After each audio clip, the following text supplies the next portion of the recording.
This is the Buzz Adams Morning Show podcast. Barstool Talk Daily. Except it's really early in the morning and no booze. For the most part.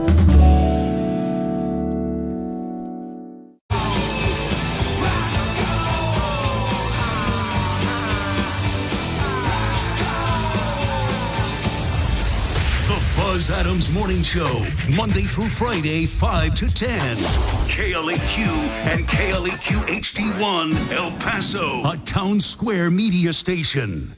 Today is Thursday. What are Thursdays? Feeling frisky, especially on Thursdays. Thursdays are for me. Beautiful. Now, can we all please get back to work? I can't work Thursdays. When do you work? Well, I'm something of a famous radio personality. I'm a radio host. I work at radio. That's not a real job. That's not a real job. Radio people are the coolest. We're mass communicating. All right, let's do this. Now we begin. All right, kids, it's showtime. From the KLAQ studios in beautiful sunny El Paso, Texas. It's time for the Buzz Adams Morning Show. You rock me like a hurricane. I know I do. On 95.5 KLAQ. Thank you very much. Good morning. Thank you. Appreciate that. Good morning and welcome to our Thursday show. It's the Buzz Adams Morning Show on KLAQ. Back on the air. Thanks for joining us today. Yeah. Good morning, Joanna. Good morning. A couple of things. We've got our next to last free concert at McKelligon Canyon Amphitheater tonight. Cool Canyon Nights is going to go on for another week. So this week, we've got Celebration. They play a lot of Kool and the Gang and Earth, Wind and Fire and stuff like that. Really popular. That starts at, well, you get there at 6. See the entertainment on the patio stage and then go into the amphitheater if you can get in. Last week was the roulettes, but the week before that was the Selena. The Selena one. And that was a real SRO situation. Yeah, packed. Because it's free, for one thing, and it's a beautiful setting to see a concert under the stars at McKelligon Canyon Amphitheater. So come out tonight and see Celebration. Free to attend, parking's free. If you're hungry or thirsty, they got food and drink you can buy there too. And then next Thursday, the final week, Cool Canyon Night is going to be a highlight of the season for everybody. It's Fungi Mungle, El Paso's favorite party band for over 70 years. Well, maybe not 70, but they've been doing it a long, long time, okay? Yes. Head out. We'll see you tonight at McKelligon Canyon Amphitheater. You can see Joanna Friday, that's tomorrow, from 5 to 7. We continue to raise a toast with Yingling Flight, a toast to the 100 ways to celebrate summer. And this Friday, Joanna is going to be at Total Wine and More in the Fountains at Farah as Yingling and the 100 ways to celebrate summer. It's all about Wade 22 this Friday, watching the Summer Olympic Games, which is best spent with a cold, crisp, refreshing Yingling Flight. Yingling Flight raised the bar with the next generation of light beers. And you got a bunch of goodies to give away, right? I do. I've got a lot of stuff. A lot of stuff with the Olympic rings on it. So Olympics with merch. Yingling on it. Yingling. We've got a lot of merch. There's always a free samples. These are fun remotes. All right. Wait a minute. They give you free samples of Yingling Flight? Yep. Do you pour them in those tiny little cups like you're at Costco? Yeah. Okay. Have a sample. Come out 5 to 7 tomorrow. That is Total Wine and More at the Fountains at Farah and see Joanna Barba. Coming up in Today in Sound Clips, Biden gave his speech to the nation last night. We've got some audio from that. A whole lot more coming up in Today in Sound Clips. Joanna, why don't you tell us what's on the way with the Hollywood Cheese Man in about an hour? Sure. Buzz, how's that show going for you, The Acolyte?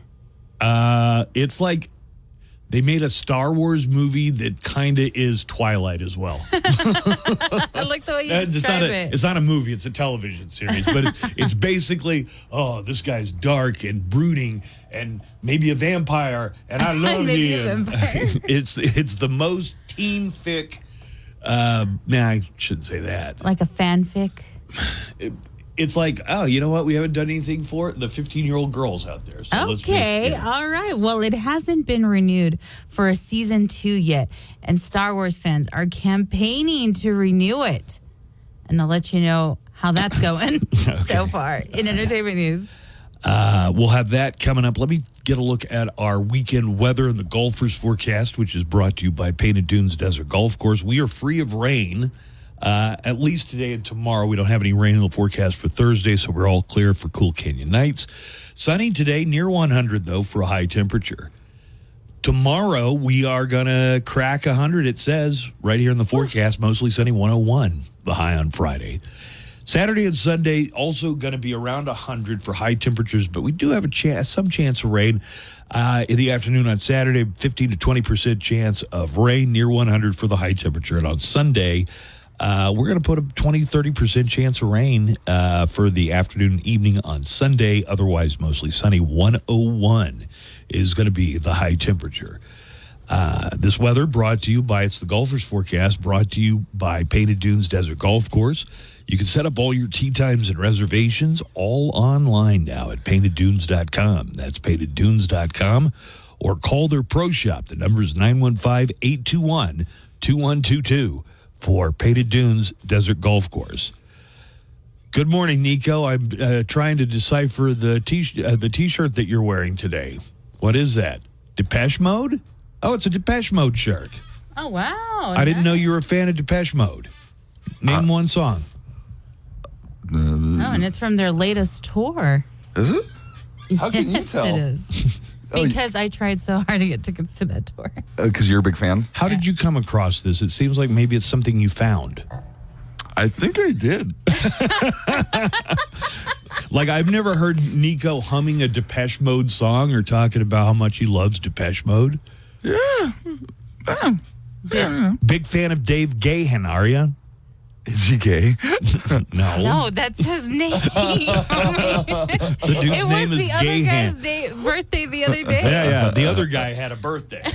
So not a Depeche Mode fan. How did you stumble do you feel- across this shirt? I think this is Buzz's shirt. I can confirm for you, it is not. Really? No, I've never seen that before in my life. So you think, Joanna? So I've slowly been taking one shirt from Buzz's. Now you've moved on from silverware to shirts. You know, that reminds me, we had a call in on the VIP line yesterday. What was yesterday? Thursday? Wednesday. Yesterday was Wednesday. Today's Thursday. Yes. Here you go. This call, it's a VIP line. They actually zoomed in. Oh. So it's on Zoom. Hello, Buzz. This is Donald J. Trump calling in. I actually had a question for Justin Underwood, but I couldn't call in while he was there because I'm at the vet with my dog. Hey, Justin, let's say I have a housemaid who I trusted with all my heart. I not only gave this housemaid an amazing job, but I also let this housemaid live with me, drink my wine, use my pool, and have all their friends come over and party. I recently found out this particular housemaid has been stealing my tanning lotion, my hair products, my underwear, and yes, if you can believe it, they have even been stealing my silverware. I was wondering why I only have 2 forks left. So I wanted to know if I can take this person to small claims court or if law enforcement can make them give me my underwear and forks back. It's a very strange situation. Usually people steal cash from me or jewelry. I don't know what this person was thinking. You know, the big giveaway there was that he was at the vet with his dog. Famously, Donald Trump doesn't have a dog, has never had a dog, doesn't care for dogs, apparently. Not at Kristi Noem levels, but I don't know. That's just like one of the things known about Trump is he doesn't seem to be a pet guy at all. Unless it's a penthouse pet, I guess. Yeah. That's a good point. Also, he's making me sound like, well, first of all, I think that was about me, right? Yeah. I think so. I think you're the housemaid, yes. I was not some rescue puppy that Buzz... Are you sure? Yeah. Joanna, I was like coming into the show still every week and every day because Buzz was asking me to. Oh, yeah. Happy National Intern Day today. That reminds me. And even though I wasn't an official intern... Right, you weren't getting course credit or anything. I wasn't getting any course credit or anything. I was leaving Mike's to come sleep here and wake up at... Oh, yeah, you were sleeping here. to wake up on time. All right. Well, you can argue with the former president if you want to. We got a lot coming up on the show today. We're going to find out about a family whose Tesla was damaged by a falling fish out of the sky. Oh, my God. It's raining fish? Wait, that sounds like a Monty Python skit. It's raining fish. Haven't we heard there have been issues with this Tesla? herring is dead. Today is National Intern Day, so we're going to have a special tribute to our interns. All right. Never Past was and one. Present.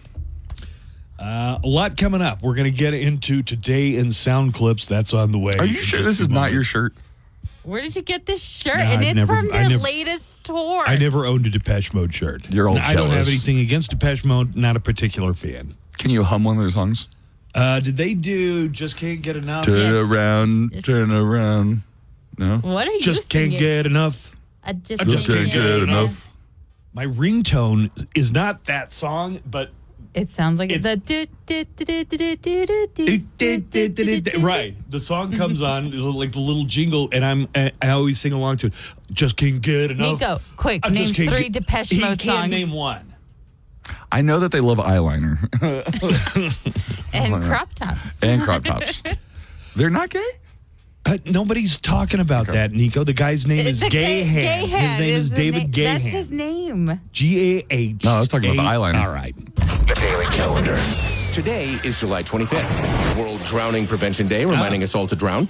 Not to drown, sorry. It's also National Hire a Veteran Day. If you're hiring, consider helping our military folk To return to civilian life. It's also International Red Shoe Day since 2014 to bring awareness to Lyme disease. So put on your red shoes, watch for ticks, and have an amazing July 25th. That's your daily calendar. I'm Daniel Paulus, and whether you're wrapping up your workday, Your phone in Mexico, like 2 countries, 1 network. Only with AT&T. Visit att.com/one network for details. Broadcasting from El Paso for El Paso. The Buzz Adams Morning Show on 95.5 KLAQ.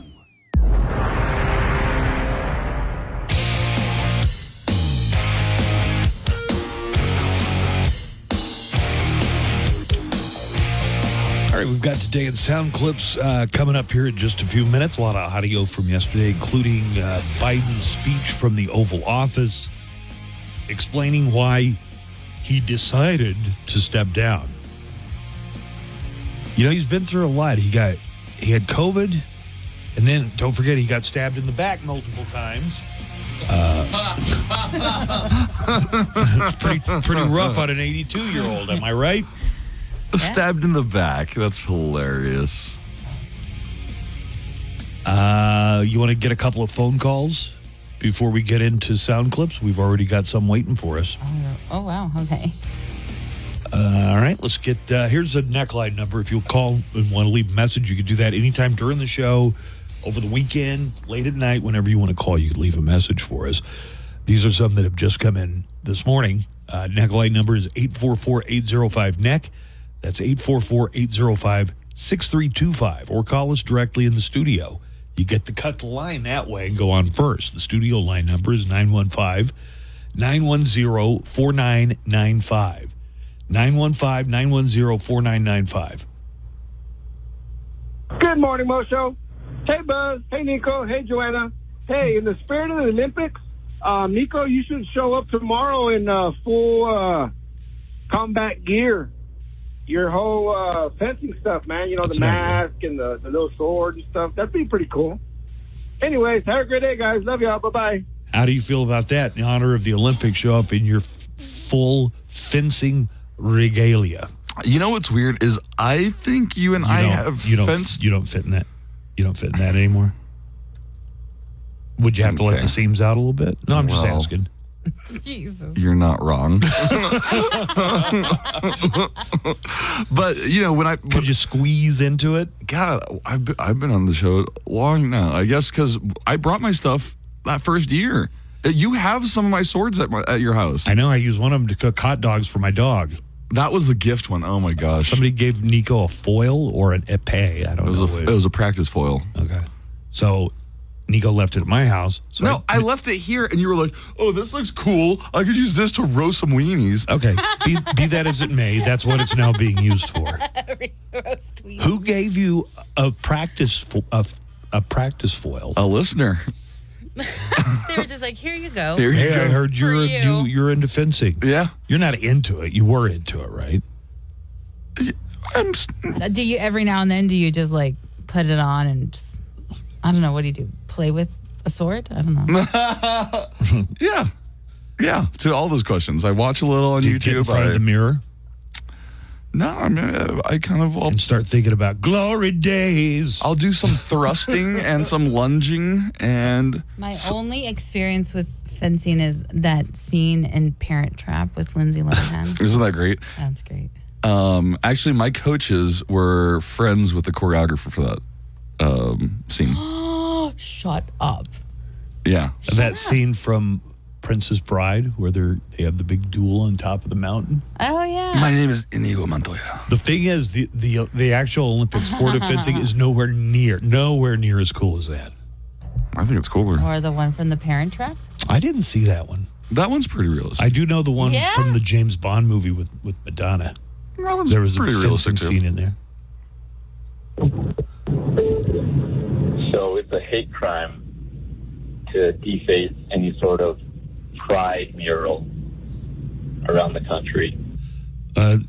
What? Okay. This is Smooth Good Brains. morning. Good morning, Smooth Brains. What did he say? He said it's a hate crime. Well, okay, Joanna, go for it. Oh, you go for it. He said it's a hate crime to deface any pride flag in the country. Is it? That's a good question. I don't know if I don't it know. is. You just played the first 2 seconds. Is there more? Yeah, Maybe there's he way gives more. An explanation. Deface any sort of pride mural around the country. But it's only free speech to vandalize the Liberty Bell and to burn the American flag. How does that work? The Liberty Bell wasn't vandalized. It had that crack in it from the beginning. Also, my response... Was the Liberty Bell vandalized recently? My only response to that is I don't know what the you're talking about. Is it a crime to... I think it's a crime to deface anybody's property. Well, that's my point. Good. Yeah. So, Smooth Brain, your question is a false equivalency. You can't destroy or deface another person's property. You know, hold on. I don't go around defacing other American flags. That's not legal. I can burn my own American flag. Right. Apparently, there's a company that makes American flags for sale in places like Iran and Iraq, and they do a booming business just selling the flags to be burned. For them to be burned. That's hilarious. You know, Smooth Brain is like Cucker, but smoother. You know, like he's a little more articulate, but the stuff he says is equally baffling to me. Yeah. Right. It's as dumb as Cucker. It's like Cucker's a little bit more educated cousin. Why should I get in trouble for burning that person's flag or defacing that person's mural? Yeah. And you don't get in trouble for burning a flag that you purchased. Very different situations. God, I don't even know if that's... What are you talking about? Well, that's like in an information bubble. Like, this is probably a big story on these alt-right websites, and it just hasn't filtered to the rest of us yet. And now, today in sound clips. Woo, here we go. All the day's news with the company Sound Bites and Actualities. What? Did you look up something? Derek, you are one of the funniest. That's cute. Let me read it. Derek Terry writes, "Why does Nico get sensitive about fencing? He's always on guard." On guard. Derek, you are one of my favorite people. I wish. Where does he live? Why can't we meet him? I don't know. He's kind of a reclusive guy, it seems like. I've been getting emails from Derek for years. Yeah, for a few years now. Israeli Prime Minister Benjamin Netanyahu addressed a joint session of Congress. The day did not go without its problems. As Netanyahu delivered his remarks, roughly 40 Democratic members of Congress were not in attendance at the joint session, including Vice President Kamala Harris, who gave a rally speech for her new presidential campaign. He also had pointed words for the hundreds of protesters who gathered outside while he was making his speech on Capitol Hill. Let's see. Yeah, the protesters were outside. Benjamin Netanyahu didn't ignore him. In fact, he had some very pointed words for them. Well, I have a message for these protesters. When the tyrants of Tehran, who hang gays from cranes and murder women for not covering their hair, are praising, promoting, and funding you, you have officially become Iran's useful idiots. They're not bombing Iran, though. I know, right? Right? It's like he completely avoided speaking about Palestinians. It's kind of a sidestep there. It's like... Because he knows how much we hate Iran. Netanyahu continued. He compared protesters... Well, here, I'll let you hear for yourself. And some of these protesters hold up signs proclaiming gays for Gaza. They might as well hold up signs saying chickens for KFC.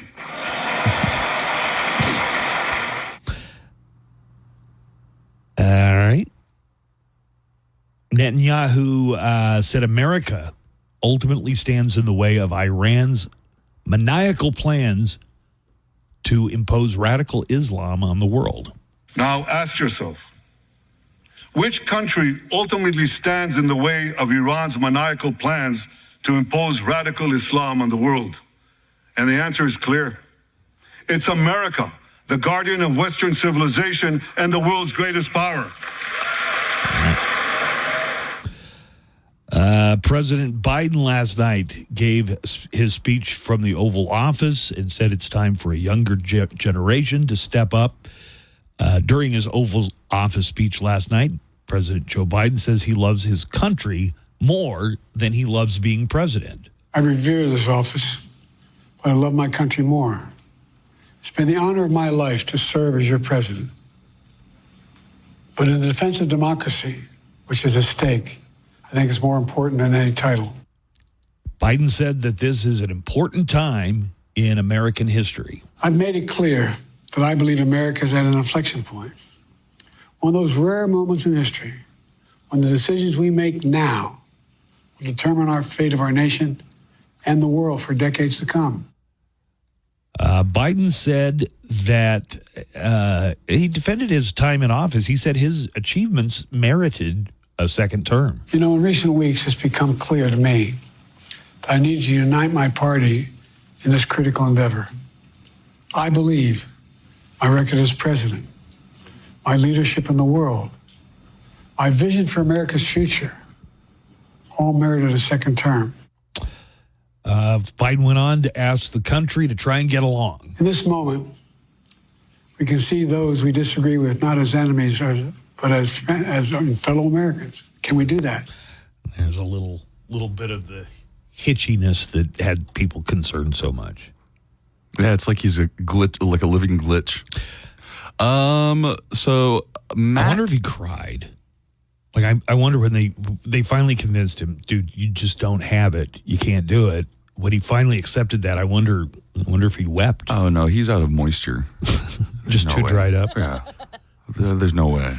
It would be dust. I feel like crying. Jilly, come put some water in my eyes. Hey, so in our app chat, Matt says, apparently people spray painted "Free Gaza" on the Liberty Bell. Yeah, I'm not in favor of that. Who thinks, explain that. Okay, fine. Also, did they get in trouble? Because it seems like you probably would get in trouble if they caught you doing vandalism. That's vandalism. Yeah, right. You should get in trouble. Vandalism. Also, spray painted "All Zionists are bastards, free Palestine." I'm against that. So, yeah, smooth brain. We stand in solidarity on this one. What a tool. Biden also said that he had promised when he was elected that he would do one thing, and he did it. The truth, the sacred cause of this country is larger than any one of us. And those of us who cherish that cause cherish it so much. A cause of American democracy itself must unite to protect it. Here's a crazy story. Authorities say that a convenience store clerk stole a lottery ticket that was already a winner for $1 million. And they're charging him. This happened in Tennessee. A man in Tennessee found out that he had won the $1 million jackpot when detectives called to tell him that his winning ticket had been stolen. What? The man, we're going to hear from him in a second, bought 2 scratch-offs from a Shell station.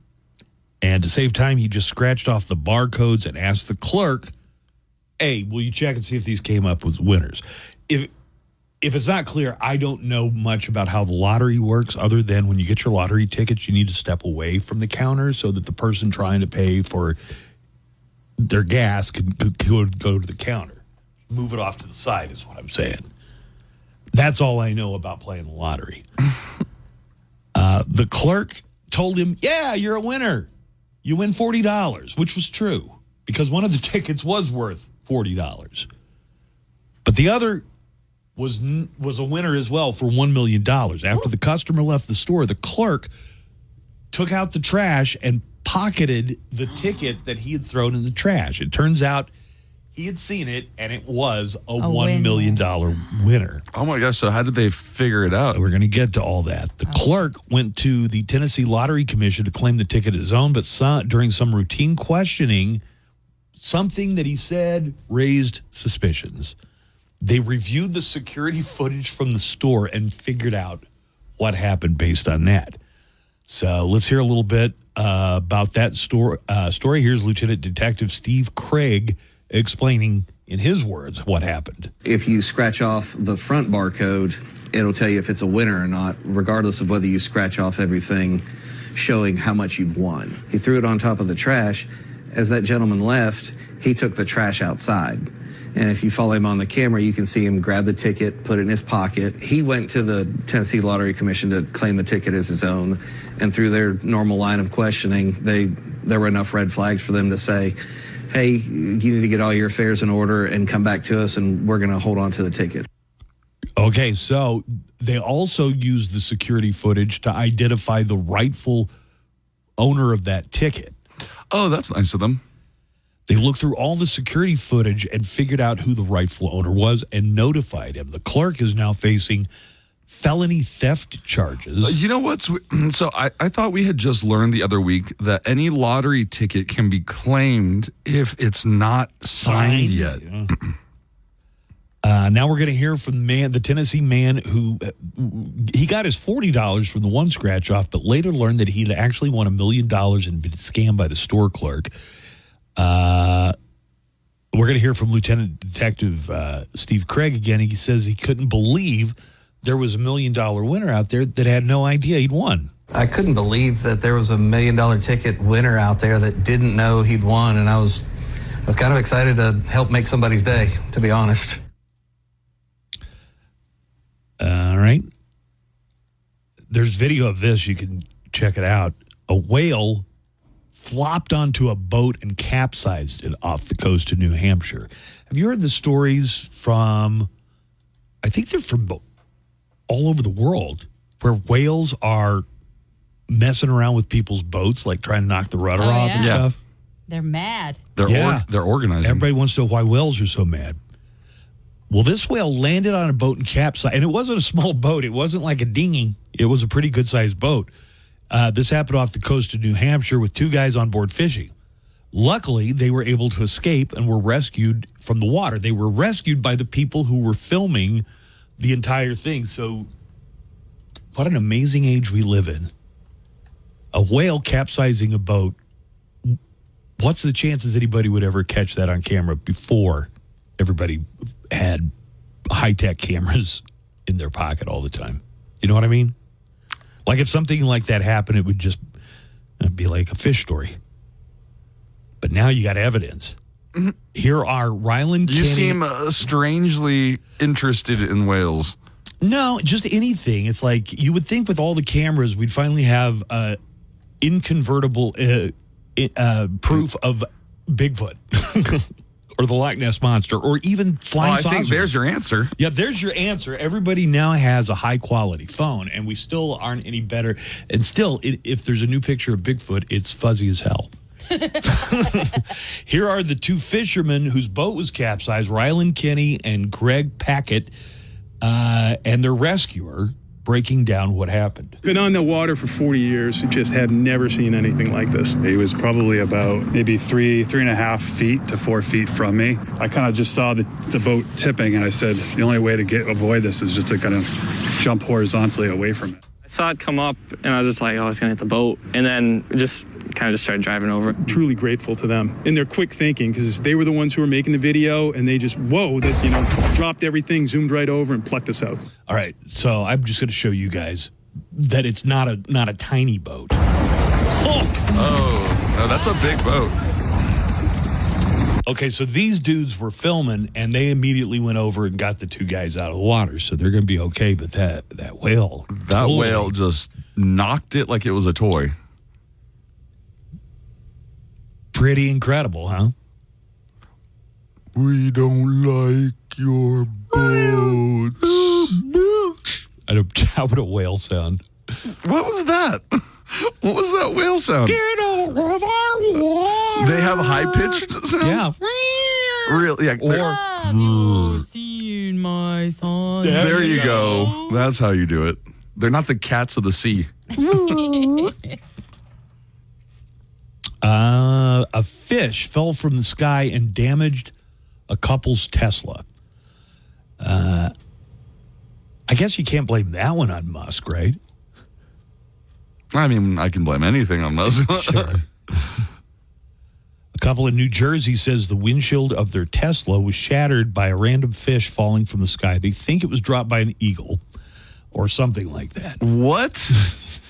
Wait. If I was just living my life in the middle of the city and a fish... Well, they might have lived close to an ocean. It's New Jersey. They might have lived close to a river. Or who knows? They had seen the eagle kind of hanging around their property. Okay. They didn't see the eagle drop the fish, but they figure that's it's what might raining happen. Fish. Cynthia and Jeff Levin say they were at home on Sunday.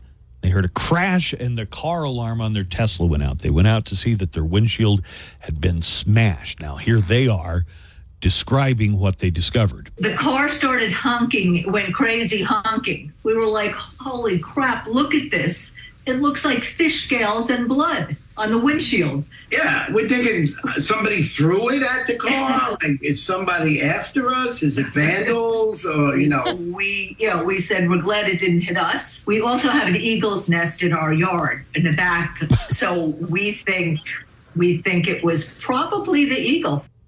What was the story that you brought up, Joanna? It reminded you of another story? That one story where the lady got hit with a snake. Like a snake fell out of the sky onto and it was her. because a bird accidentally dropped the snake. Was there a video of that? I can't remember. You were the one who brought up the story. God, it's been a while. I just remember because I was like, it's raining snakes? And then I told Joanna the story about there was this ancient Greek philosopher who was bald-headed. I don't remember who it was. Baldocrates. Yeah, Baldocrates. He died, and according to his biographer, it was because an eagle had mistaken it. Nico, you want to pay attention here, okay? This is a good reason for you to start wearing hats. Yeah. The eagle... Or you, because I don't have the hair anymore. No, the eagle mistook his bald head for a shiny rock. Damn. And he dropped a turtle. The eagle dropped that's pretty smart. You drop the turtle on a rock, it shatters, and then you can eat the turtle meat. It killed this ancient Greek philosopher. It picked him up? No, it picked up a turtle. Are you listening to me? It dropped the turtle on the bald head. Have you ever heard that story? I haven't heard that It's story. a relatively well-known story, but I can't remember the Greek philosopher's name. Anaxagoras.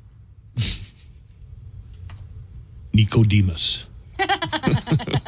Yeah. So it smashed the windshield of their Tesla. Meantime, Dang. a cyber truck flipped over after driving over a ladybug.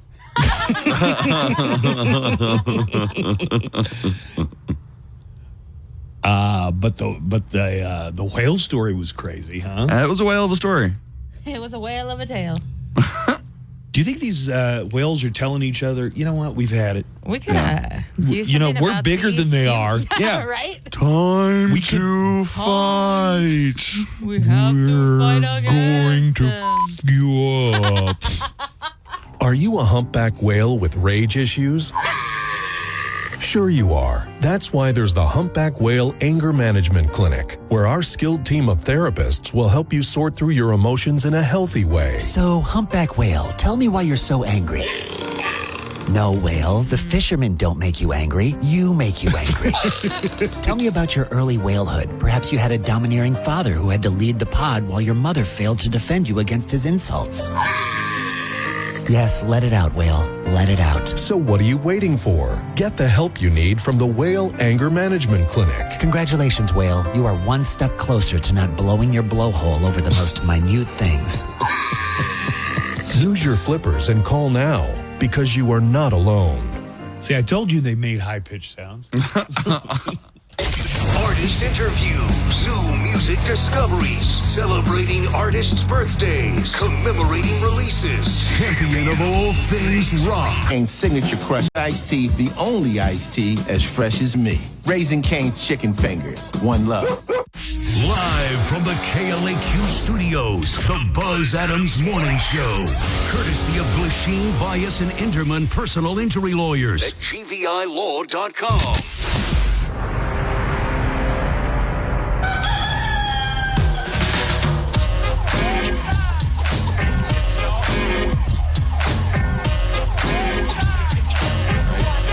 Joanna has Hollywood Cheese made about 15 minutes. It's Thursday, everybody. We got a big show coming up for you. Happy National Intern Day. Anybody out there who has ever interned at the radio station? That's most of El Paso at this point. Joanna was an intern. I was an intern. How long did you intern? A year. A year. Okay, see, that's not how not internships like are supposed to be, like the length of a college semester. I would say a semester, yeah. It was a semester. I think the definition of intern Because I needed credit. gets really expanded by whoever makes those decisions. I did it for 6 years. And after like 5 years, you weren't like, hey, is this a real internship? Well, I was getting to live with you, so I wasn't complaining too much. Wait a minute. Part of your deal was, because I never said, I didn't sign off on this. Somebody told you, hey, if you come in and help on the morning show, you can live at Buzz's house for free. That was something that was said to you. Yeah, you essentially said that. Essentially, what do you mean? You were like, hey, come to the show in the morning. Yeah. I need you to come to the show. And I'd be like, I'm too tired. And then you'd be like, well, you can stay at my house and sleep there. That's not an internship. What is that?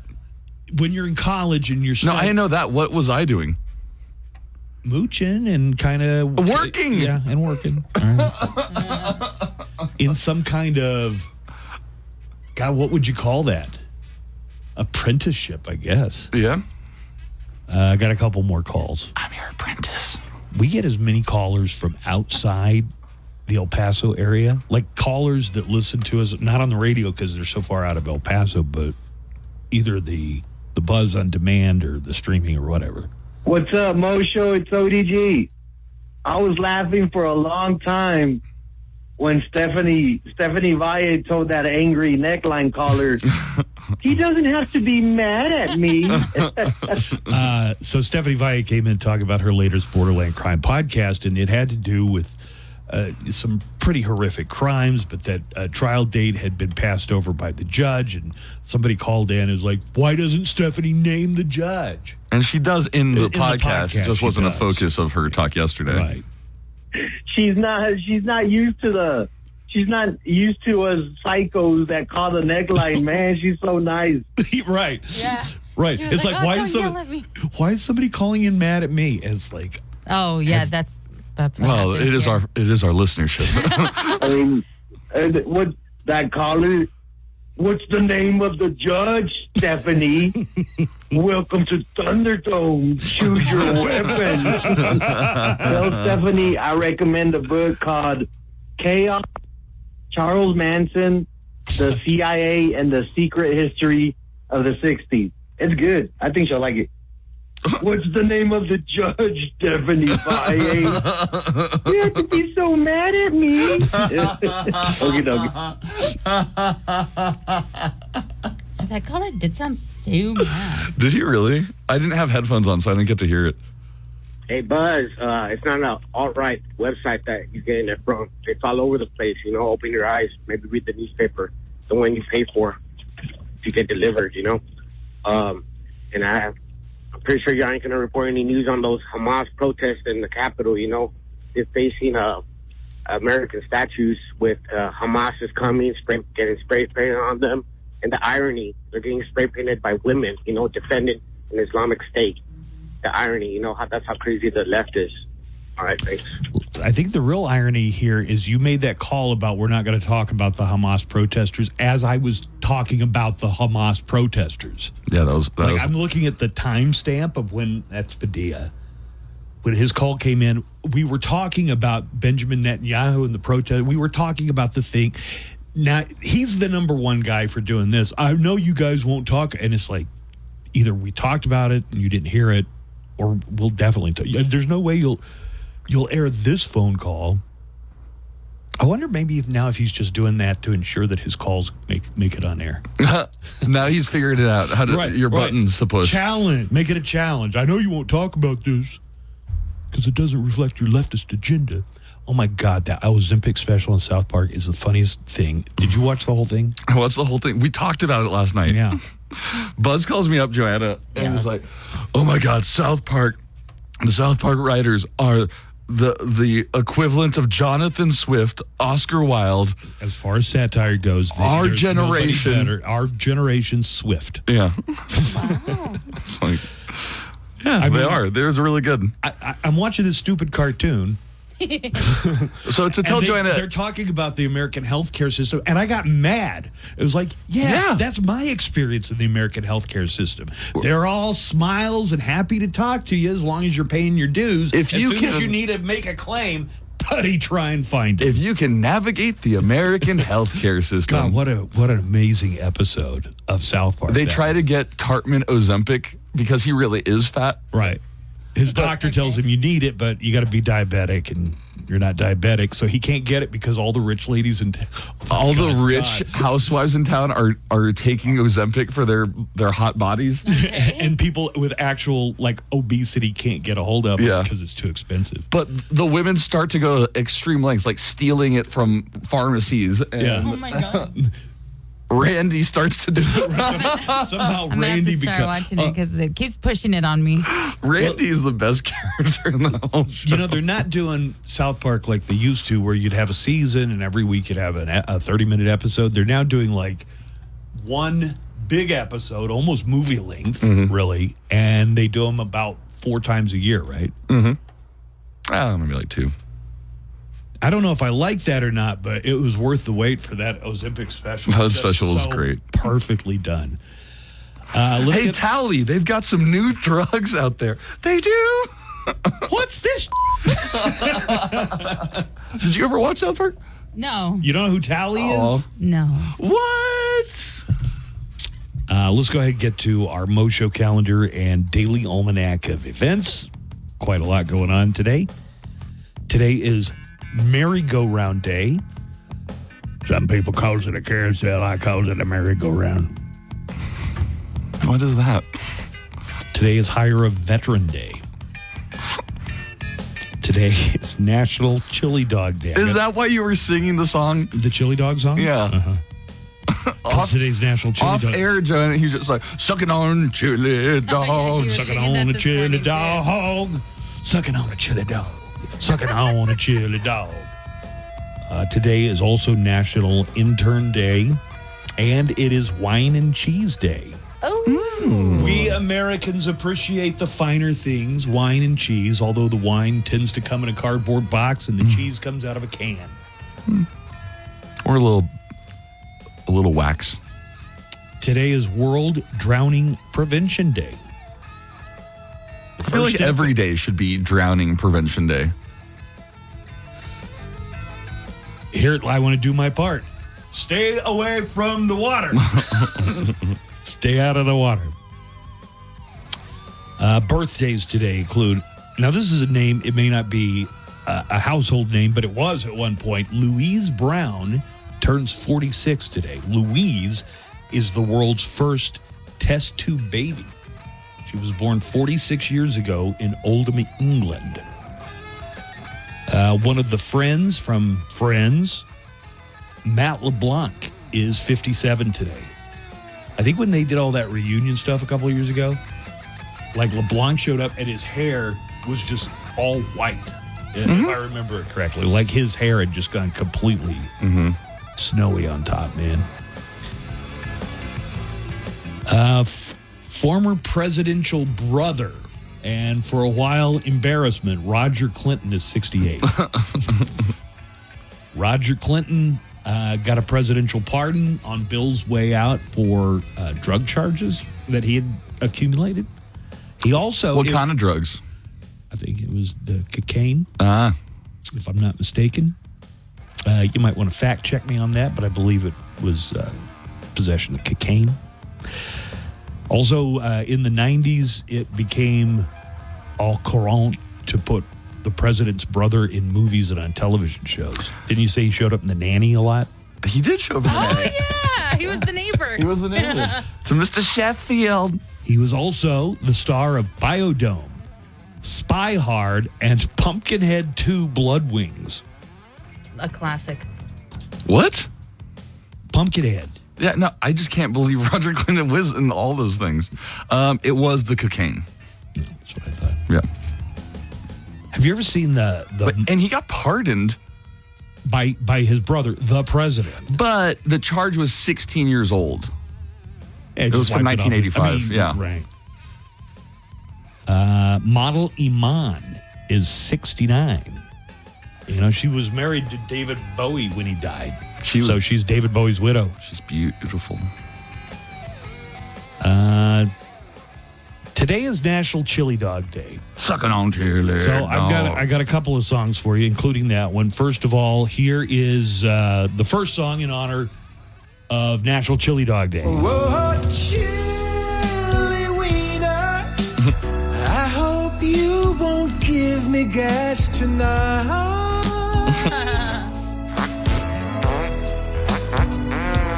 Oh no, chili wieners, you're the cause of my pants being tight. But my favorite is the guy who decided to record John Mellencamp's Jack and Diane, but only using that one line about a chili dog. Here's how that goes. Sucking on a chili dog, sucking on a chili dog, sucking on a chili dog, sucking on a chili dog, chili dog, sucking on a chili dog, sucking on a dog, sucking on a chili dog, sucking on. Sucking on chili dog, sucking on a dog, sucking on a chili dog, sucking on chili, sucking on a dog, sucking on a chili dog, sucking on chili dog. A little ditty about Jack and Diane, two American kids sucking on a chili dog. The Buzz Adams Morning Show, Monday through Friday, 5. Here, we don't just treat patients. We care for people. University Medical Center. Hands committed to care every single day. El Paso's own live and local. The Buzz Adams Morning Show, 95.5 KLAQ.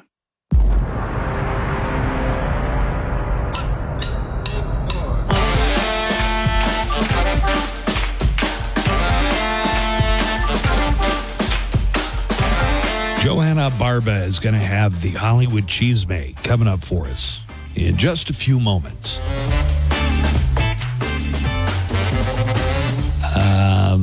We're going to be talking about a show that aired in the 80s. It was quite popular. Called Facts of Life. That's right. Oh, that was just a guess. Really? Yeah. It could have been literally anything. It could have been. Could have been Silver Spoons. Could have been Hello Larry, for all you know. Knight Rider. It could have been Knight Rider. That's right. Did you want me to? Yeah, did you have a story? Yeah, and this one I think Joanna would find interesting. What up? So Rupert Murdoch is going to court to push his 3 more liberal kids out of his Fox and News Corporation media empires. Okay. It is clear that Succession, the HBO hit comedy drama, was based on the Murdoch I'm family. almost That's positive. who it's got to be. Yeah. So, instead of owning Waystar Royco, it's Fox, the Fox News empire. But and how he has multiple wives and stuff. Well, he doesn't have multiple wives at the same time. No, but the Murdoch children from different wives, and that's the reason that his children, Rupert Murdoch's children, have a say in the company is because of a divorce settlement he had with their mother that said these kids get the voting power of everybody else, just like Succession. Like in Succession. Yeah. Even Shiv? Yes, even Shiv. Do they have a weird cousin that's trying to get in on all this? I wouldn't doubt it. Why don't you show up at the next Murdoch family reunion, introduce yourself as Cousin Greg? I'm Cousin Murdoch. Wait a minute. So he has kids that are too liberal, so he wants to force them out of the company? But you said that it's because of a divorce decree. Well, that they have power, but they still have the ability to make their say in how the company operates. The billionaire, alongside his oldest son, Lachlan. Now, that's the one that he favors, right? Lachlan? Lachlan's the one that won the contest, I guess, of Succession and is the CEO of News Corporation. He won Bore on the Floor?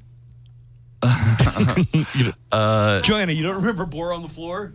No. From Succession? How old is Murdoch?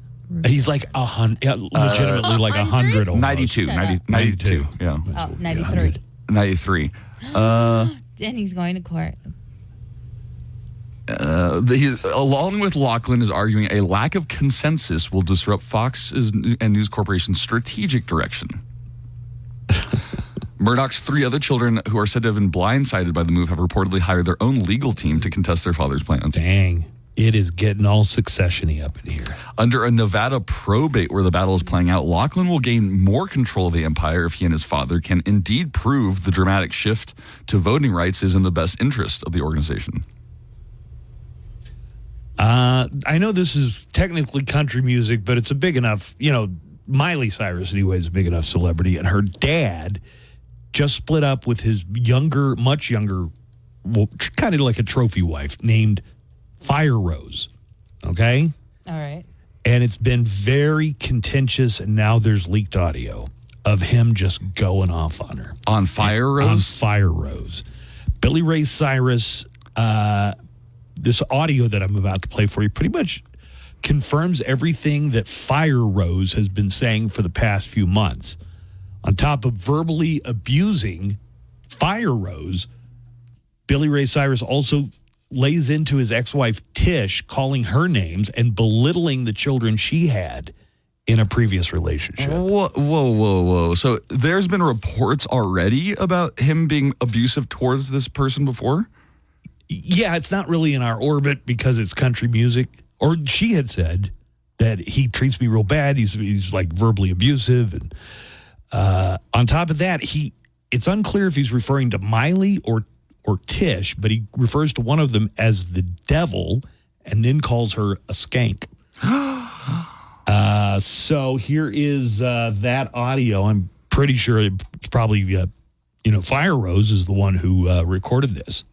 It's 9:15, you idiot. It's not 9:15. I needed to leave 2 hours ago. No, you didn't. You can still leave and get there. I had to go when I was ready to go. You will not listen. I don't know who the you think you are. And this ain't about your bracket. This ain't about your surgery. This ain't about nothing. This is about you being a selfish. I don't think you're real smart. This would not be happening if you would have just shut your mouth. Look what a mess you've made. God dang. Oh, my God. That's almost Mel Gibson level. It sounds terrible.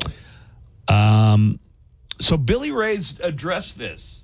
Oh. He's come out and kind of defended his position. He said, and I quote, hell yeah. Maybe I should say, hell yeah, Yeah, I was at my wit's end. All right, nowadays she was arrested for felony residential burglary. Everything I thought I knew about her was a lie. Pretty good Billy Ray Cyrus impression. That was pretty good, actually. That was. Don't break my heart, I can break your heart. It's like, you sound like Billy Ray Cyrus or Stone Cold Steve Austin. It's like Billy Ray Cyrus when he's mad at his wife. Sounds like the gunnery sergeant from Full Metal Jacket. I'm going to drop the Billy Ray voice. Okay. She was trying to take over my career, my life, and usurp the Cyrus name for her own gain. Huh. Well, yeah, what did you think when you hooked up with a woman who's like 30 years younger than you? He ended the post with the quote, "See you in court." So they broke up? They're not together anymore. They might even be divorced. They might be divorced already. Oh, okay. This whole relationship has been one big mess, and we have paid attention to it because it's happening in this other, country universe that we don't touch on much. Yeah. But I thought, I don't know. Joanna, she's 35. Oh, God. And he's like 65? 62. 62. Okay. How old's Miley? She's like 31. Yeah, she's got to be close. So basically he was dating somebody his daughter's age. Yeah. Or married. Ugh. Weird. It happens. It does, but then when they're like, "Oh, they're going to divorce me because of this," it's like, who saw that coming? Everyone, Billy Ray. Billy Ray Cyrus refers to Miley and X as skanks. Was he referring to them? I was trying to make out everything he was saying in there with not complete success. So maybe I've seen that in a couple of sources. It's the Hollywood Cheese Man. It's the Hollywood Cheese Man. Joanna, tell us more. Good morning, Joanna Barba. Good morning. What's happening in the Hollywood Cheese Man today? Okay, so if you've never heard of Skibbity Toilet, Oh, my God. there's a good chance that you don't have anyone under the age of 15 living in your house. But the viral sensation has just attracted one of the biggest blockbuster producers in Hollywood. Variety says Michael Bay Oh, my God. is developing a film and a TV franchise around the property. If you're lucky enough to not know what Skibbity Toilet is, it comes from an 11-second video that was uploaded to YouTube last year that featured a head coming out of the toilet and singing,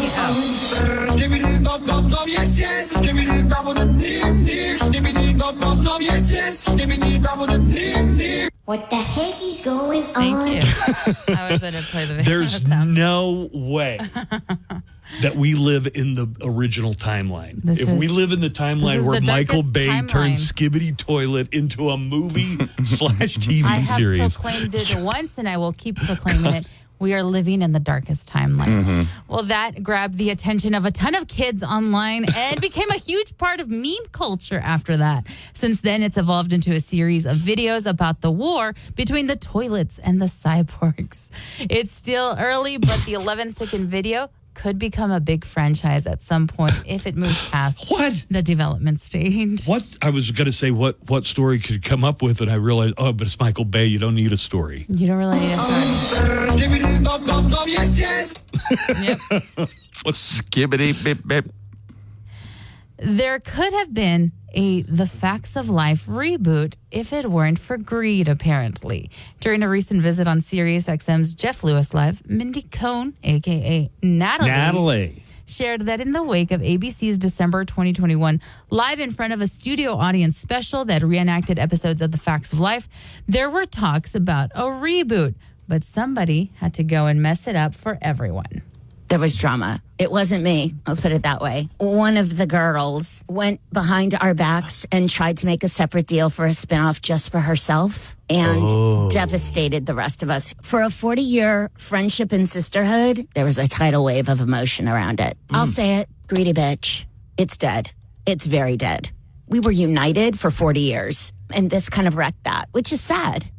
I bet it was Tootie. Well, no, she gave a couple of clues as to who it was. Oh, she did. She did not name the guilty party. Unfortunately, greed is a fact of life. You got to take the good, you take the bad, you take it all, and then you have the facts of life. The facts of life. It seems that for now, at least, no reboot at all is moving forward. Okay, so she didn't name the guilty party, but Mindy Cohn, and she still sounds exactly like Natalie. Yeah, Natalie all whiny. But she did suggest that anybody could figure it out if you check her Instagram to see who she hangs out with and who she doesn't. She doesn't really have that many pictures with any of the cast, but 15 weeks ago, she wished Nancy McKeon a happy birthday. There's a pic on her Instagram with Nancy McKeon and Kim Fields, Tootie. Tootie and Joe. It suggests that it was Blair. It was Blair. Lisa Welch, who played the spoiled rich kid. The rich kid. Well, it suits her character. Life. The facts of life right there. Thank God Mrs. Garrett isn't alive to see this. She would be She's so disappointed in the girls. She died? She did. God. Okay, sorry. A few years ago now. It's been a while now. Yeah. R.I.P. Do you know who composed the music for The Facts of Life? Facts of Life? Yeah. Is it somebody who's famous in their own right? Yes. And Robin Thicke. No. Alan Thicke, his dad. Yeah. Not Robin Thicke. Robin Thicke would have been. Alan Thicke wrote theme songs. Yeah. Wait, really? I knew that. Somehow. That's what was his interesting. show called? Growing Pains. Growing Pains. I think he wrote the theme to Growing Pains. Yeah. It's a great theme song. You take the good, you take the bad. You take all day, you had The facts facts of of life. The facts of life. That's all I remember. Moving on. Keanu Reeves had to briefly pause an interview with Stephen Colbert during an appearance on The Late Show when the host brought up that The Matrix is celebrating its 25th anniversary this year. The realization hit Reeves as he went silent for 20 seconds while trying to find the right words to remember the film by. He got all choked up and made everyone get all teary-eyed when he finally talked about The Matrix. The Matrix changed my life, and then over these years, it's changed so many other people's lives in really positive and great ways. And so as an artist, you hope for that when you get to do a film or tell a story. And so when you say these years and the amount of people that I've met who have said to me and been touched by The Matrix in such a positive way, it's the best. Thank you so much for being here. Why does he sound like he's going to cry? Yeah, seriously. Makes me cry so much. You know, the Matrix is pulled off the rare feat of every movie got progressively worse. Like the first one is top 10, 10 stars. Amazing. And then the next one was half as good. It was all right. The third one was half as good as that. And then Not the that great. one that they did on streaming. Not that great. Right. So, but you're not a true fan then. No, the first movie was absolutely mind blower. You gotta love them all. And then you got to play them. You gotta be loyal to all of them. And then you have to watch the Animatrix. I'm not going to do that. Well, buckle up because the new Matrix movie is currently in the works at Warner Brothers. Awesome. Yes. I love The Matrix. Did you watch that streaming movie that came out a couple of years ago? Did you like that? It was very meta. Yeah, I liked it. So you didn't see the Animatrix? I don't like anime, man. I'm sorry. I know that only makes me enemies, but it's not my thing, man. It's not my thing, man. It's not just anime. It's different. Okay, anyways. I don't like that style. You're such a Luddite. I'm sorry, don't care for it. You're a Luddite. All right. But it did make a big impression on me and my friends. And The Animatrix? Yeah, the Animatrix and specifically The Matrix and the whole series. You know, just the mind-bending storyline about being in a computer just hadn't been presented it was all before. Very, very fresh. And We should do The Matrix for Halloween. Oh, that would be a good one. See, Nico could be Cypher. God yeah. damn. Joe Pantaleone, he's That's bald. such a good reference. Yeah. Damn you, Joanna. Yes. That's a costume everybody would recognize. That year that it came out and then like the following Halloween, my sister... People might think we're going as the Columbine shooters, though. Oh, sure. My sister and her now ex-husband went as Neo and Trinity. And Really? They looked really cool.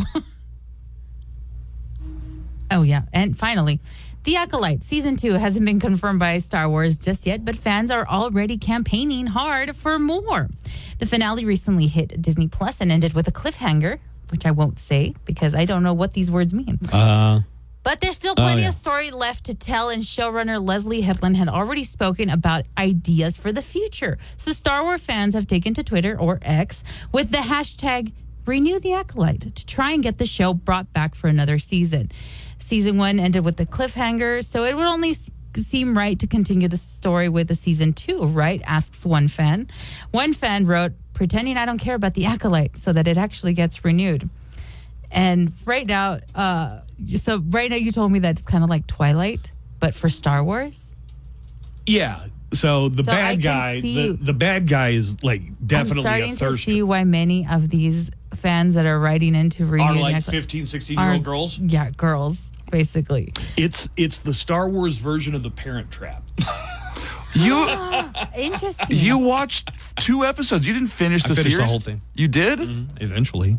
Okay. You learn the chosen one prophecy, and you learn all about, twins that were made through the Force that had no father. Yeah, Parent Trap. Oh my God, it does sound like the Parent Trap. I'm going to watch it.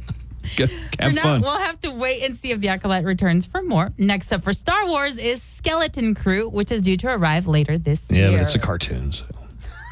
With your entertainment news, I'm Joanna Barba. Find out what's going on. Quirky facts about our region. Urgent things you need to know impacting your drive. And of course, nothing but El Paso's best rock.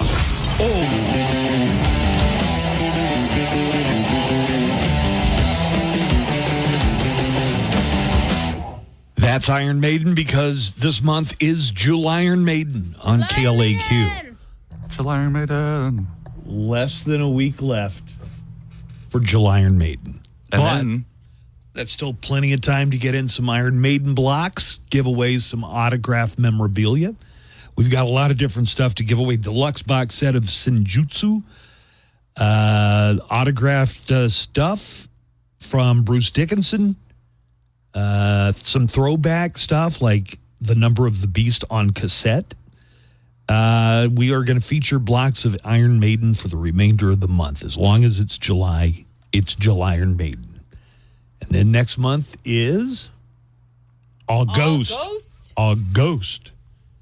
And we'll just have to hang on and find out what kind of goodies they have for us for the month of August. Have they talked about September yet? No. It's September. September, No right. word on September yet. And then Rocktober follows. And then, of course, Toyotathon. Toyotathon is November. And I want to do AC/DC and Brie.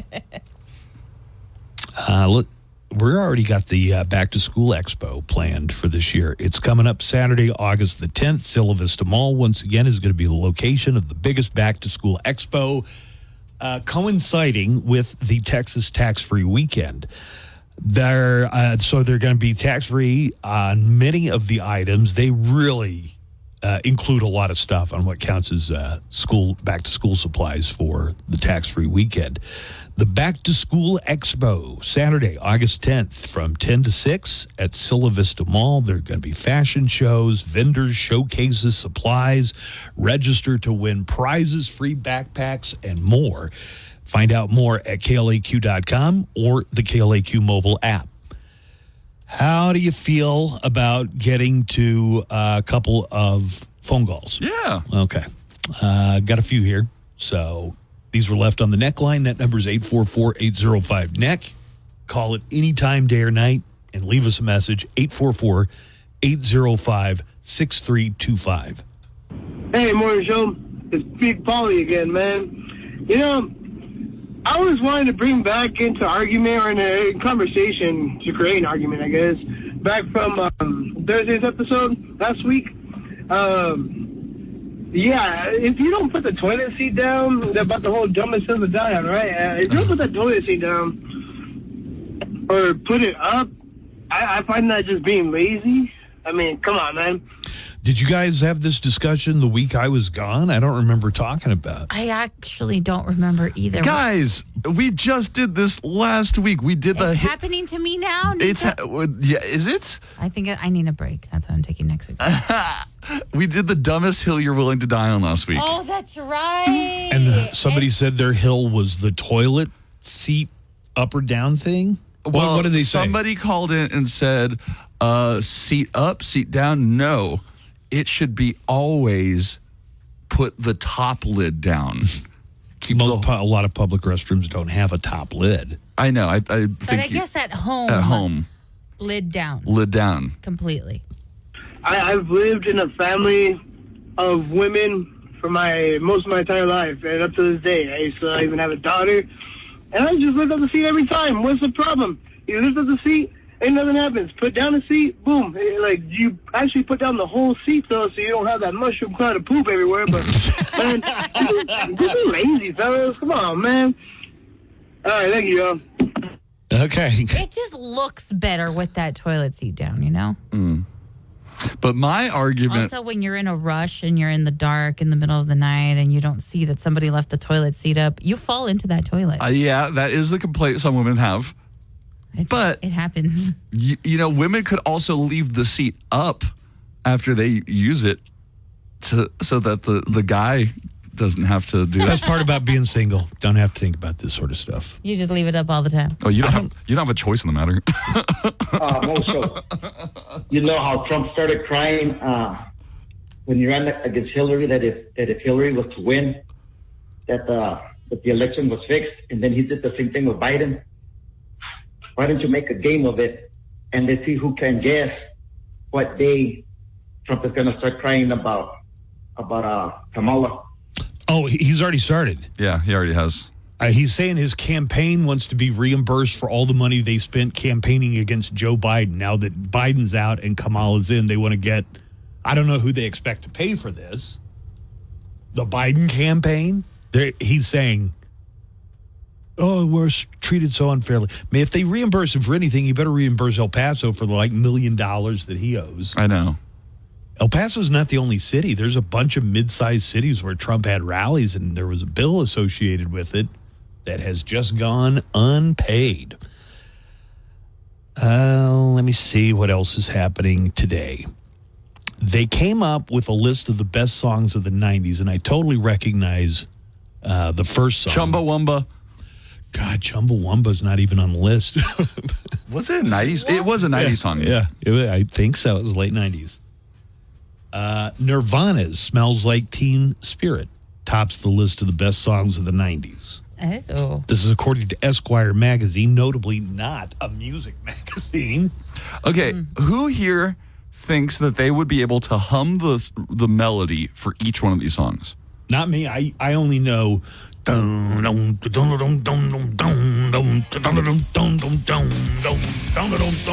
I do it so good it almost sounds like they're actually playing the song. Yeah, you meshed in real nicely with that. Number 2, they have as the best song in the 90s, Fantasy, the remix by Mariah Carey.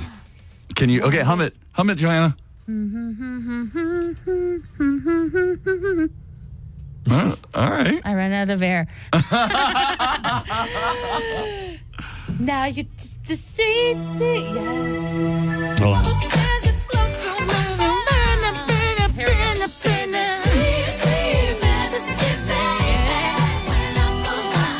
This is one of those songs that I know I've heard it 100, 1,000 times, and I just never knew who sang it or what it was. So that's number 2. Number 3, Nothing But a G Thang by Dr. Dre and Snoop Dogg. Nothing but a G thing, baby.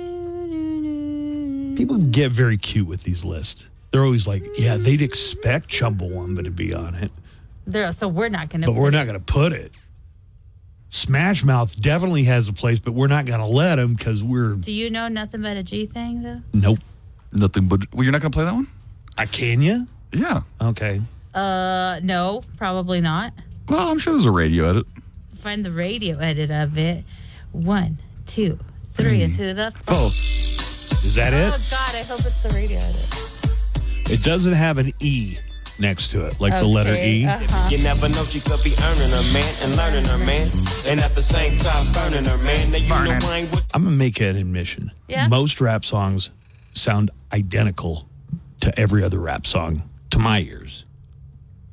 Well, you This sound like one is iconic, though. you sound like a racist. Oh, good. Really? A music racist. No, I'm just telling you, all rap songs sound like every other rap song. That's what music racists would say. Okay. and that's realer than real deal.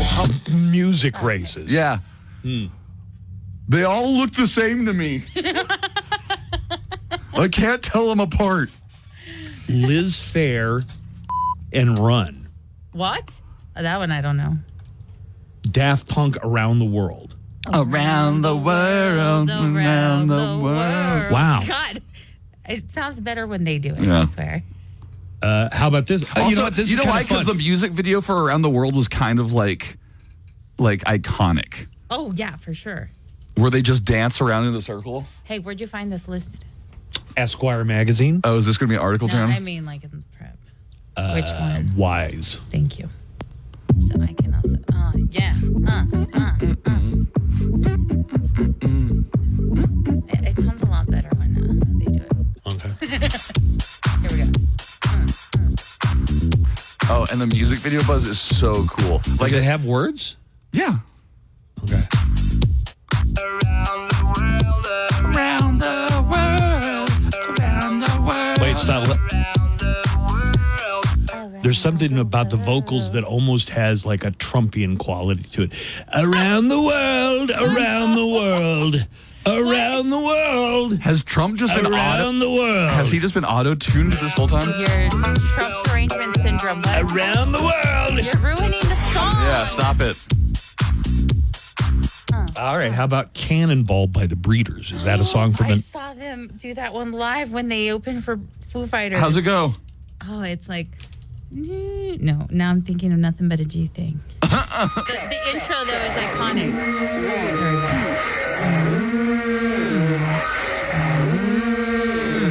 You know, there's a I don't song... think I've ever heard this. There's a song with Cannonball in the lyrics from the 90s. It's right there. It's from Oasis. Slowly walking down the hall, faster this than isn't a that one. cannonball. Okay, well, they should put that one in. I'm sure there's an Oasis song listed.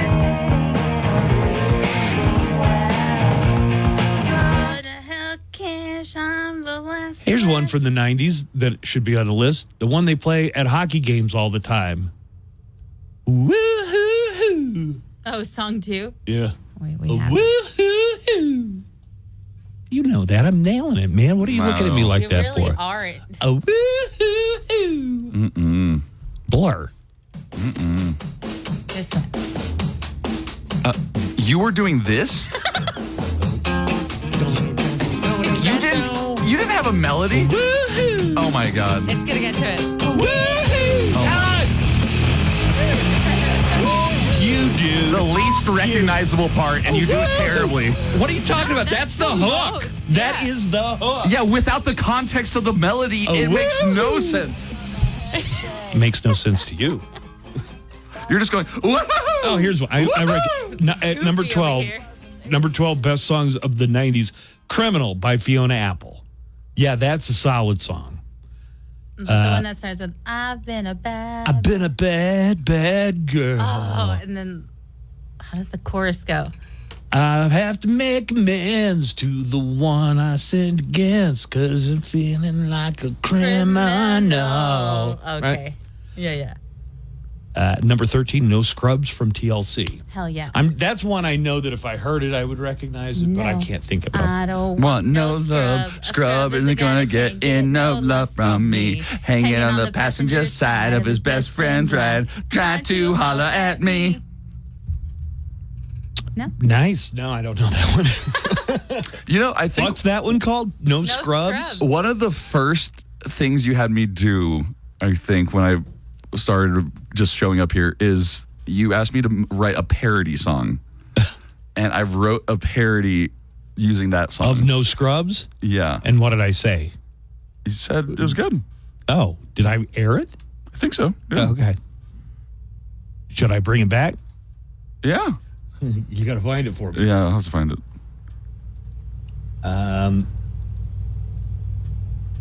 Here's a call that we got on the neckline recently. Okay. Just in the past, 20 or 30 minutes. Hey, Buzz. Where can we find that chili dog song thing at? That's hilarious, man. Made my day. Have a good day, guys. Bye-bye. Love y'all. Somebody did it online. Like some guy, maybe it was the There I Ruined It guys. I play stuff. Are you familiar with the There I Ruined It? Yes. Yeah, and you played stuff from there before. Could have been from that guy. Sucking on a chili dog. Sucking on a chili dog. Sucking on a chili dog. Sucking on a chili dog. Chili dog. Sucking on a chili dog. Sucking on a dog. Sucking on a chili dog. And today is National Chili Dog Day. So I have a message directed to you from our good friend Ponchi Herrera, comedian. He says, big F you to the morning show. I can't stop singing Sucking on a Chili Dog. Sucking on a chili dog. Sucking on a chili dog. Sucking on a chili dog. Sucking on a dog. He says, I am totally going to kick Buzz in the nuts if I sing this all weekend. You might be stuck with it all weekend long. It's Jack and Diane, but only the Sucking on a Chili Dog line. Chili dog. Sucking on a dog. Sucking on a chili dog. Sucking on. There we go. Sucking on. Chili dog. This is just going to ingrain it even more, Bunchy, in your brain. It's going to be emblazoned on your brain for the whole weekend. Sucking on a dog. I want to see him with that big ass drum he has, just pounding away and singing, sucking on a chili dog. Ponchi has a big drum? Yeah. Oh, he's like, what? He's a big Locomotives supporter, and he goes to the Locomotives games with that big drum. with him and a hooligans, like soccer hooligans. And he goes to a lot of the games. He goes to bars on Saturday just to watch soccer games in Europe. Yeah, he doesn't take the drum into the bar though, does he? I think maybe, yeah. Speaking of the There I Ruined It, this is, if you've never heard of them, I recommend them. They come out with something just amazing every couple of weeks, I would guess. So this latest one is, speaking of Snoop Dogg, Gin and Juice, but sung by Kermit the Frog. Are you ready? Hey. They came out and said, yeah, we're using AI now. Like they're using AI to do these. My mind on my money on my mind, sipping on gin and juice. With so much drama in the LBC, it's hard being Snoop, F-R-O-G-G. F-R-O-G-G, yeah. Raise off these nuts, cause he gets none of these. I roll through the frog pond, feel the breeze. It's 2 in the morning, and the party's still jumping, while you mother found That's great. this. All right, let's take a break. We'll come back with more of the Buzz Adams Morning Show on the way right after this.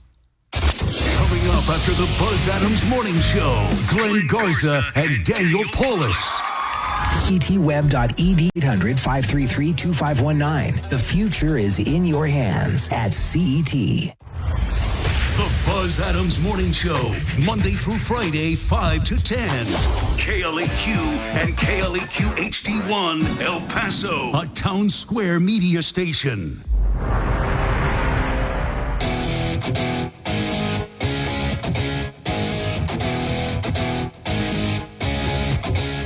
Hey, did you hear there were 3 more earthquakes in Texas on Monday? No, I didn't. All right, so there's an article in today's paper. I've suspected this ever since Oklahoma started getting earthquakes. Which is not normal. I grew up in Oklahoma and moved when I was 24 years old. I'd never heard the idea of an earthquake in Oklahoma sounded so ridiculous. Mm-hmm. And then you started hearing reports about it. And at the time, I thought, I wonder if this has to do with the drilling technique called fracture drilling or fracking. Mm-hmm. But I didn't want to say it because I didn't know if there was any science to back it up. Well, now scientists are saying these 3 earthquakes are probably due to oil production in the state. So fracture drilling is you can't quite, and this shows you why we have to move from fossil fuels because we're running out. It's a non-renewable resource, and they have to go to more and more extreme measures to get to the oil, you know? Mm-hmm. I guess gone Like are the pumping days water. where you just put a hole in the ground and up comes a gusher of oil. Mm-hmm. So they pump water down into the lower levels. It fractures the rock and frees some of the oil. But that has led to earthquakes in places like Oklahoma and Texas that did have earthquakes. Because you're fracturing potential plates? Right? I mean, it just almost makes common sense that it would have some effect other than the thing you're doing it for to get the oil out. It's got to have some other effect. 3 quakes were recorded in Scurry County, Texas. That's not that far away, but it's a very, very underpopulated part of Texas. It might be the most sparsely populated county in America. That's not Alaska. No reports of injuries. The magnitude 4.9 earthquake occurred at 10:38. Now, here's what a geophysicist from the U.S. Geological Survey says. We can say with confidence that these are related to oil and gas extractions. Yeah, I was waiting for, kind of an expert to come out and say what I think a lot of people were thinking. Until Monday's earthquake in Texas, the largest earthquake known to have been induced by oil recovery was a magnitude 4.6. That was also in Texas near Snyder, Texas. I just have to laugh at this a little bit because it goes without saying. Texas is not considered a naturally seismically active area and in general has a low rate of earthquakes. That was until the event of these new oil production methods. Fracking. Even if there wasn't a climate crisis, which there is, there's close to 100% scientific consensus on the fact that climate change is happening. It's caused by man-made factors. Our world goes through natural periods of warming and cooling, okay? This is no different. Even if that wasn't the case, the oil's getting harder to get to. They either got to come up with some... Well, they have, come up with some new technology. That's what the fracking is, and it's causing earthquakes. Mother Earth provides exactly what we need when we need it. We shouldn't have to twist her arm to get her to give up the goodies. Your goodies. Your goodies. You take my life, but I'll take yours too. You fire your musket, but I'll run you through. So when you're waiting for the next attack, you better stand, there's no turning back. Stoner guy out. Way to go, Joanna. That was amazing. Did you hear that at the end? Way to go, Joanna. Stoner Guy sings that song pretty well. Yeah, seriously, man. Good. That was real good. That was awesome. Stoner Guy, you have a talent I wasn't aware of. That was a really good rendition. Nice job there, Stoner Guy.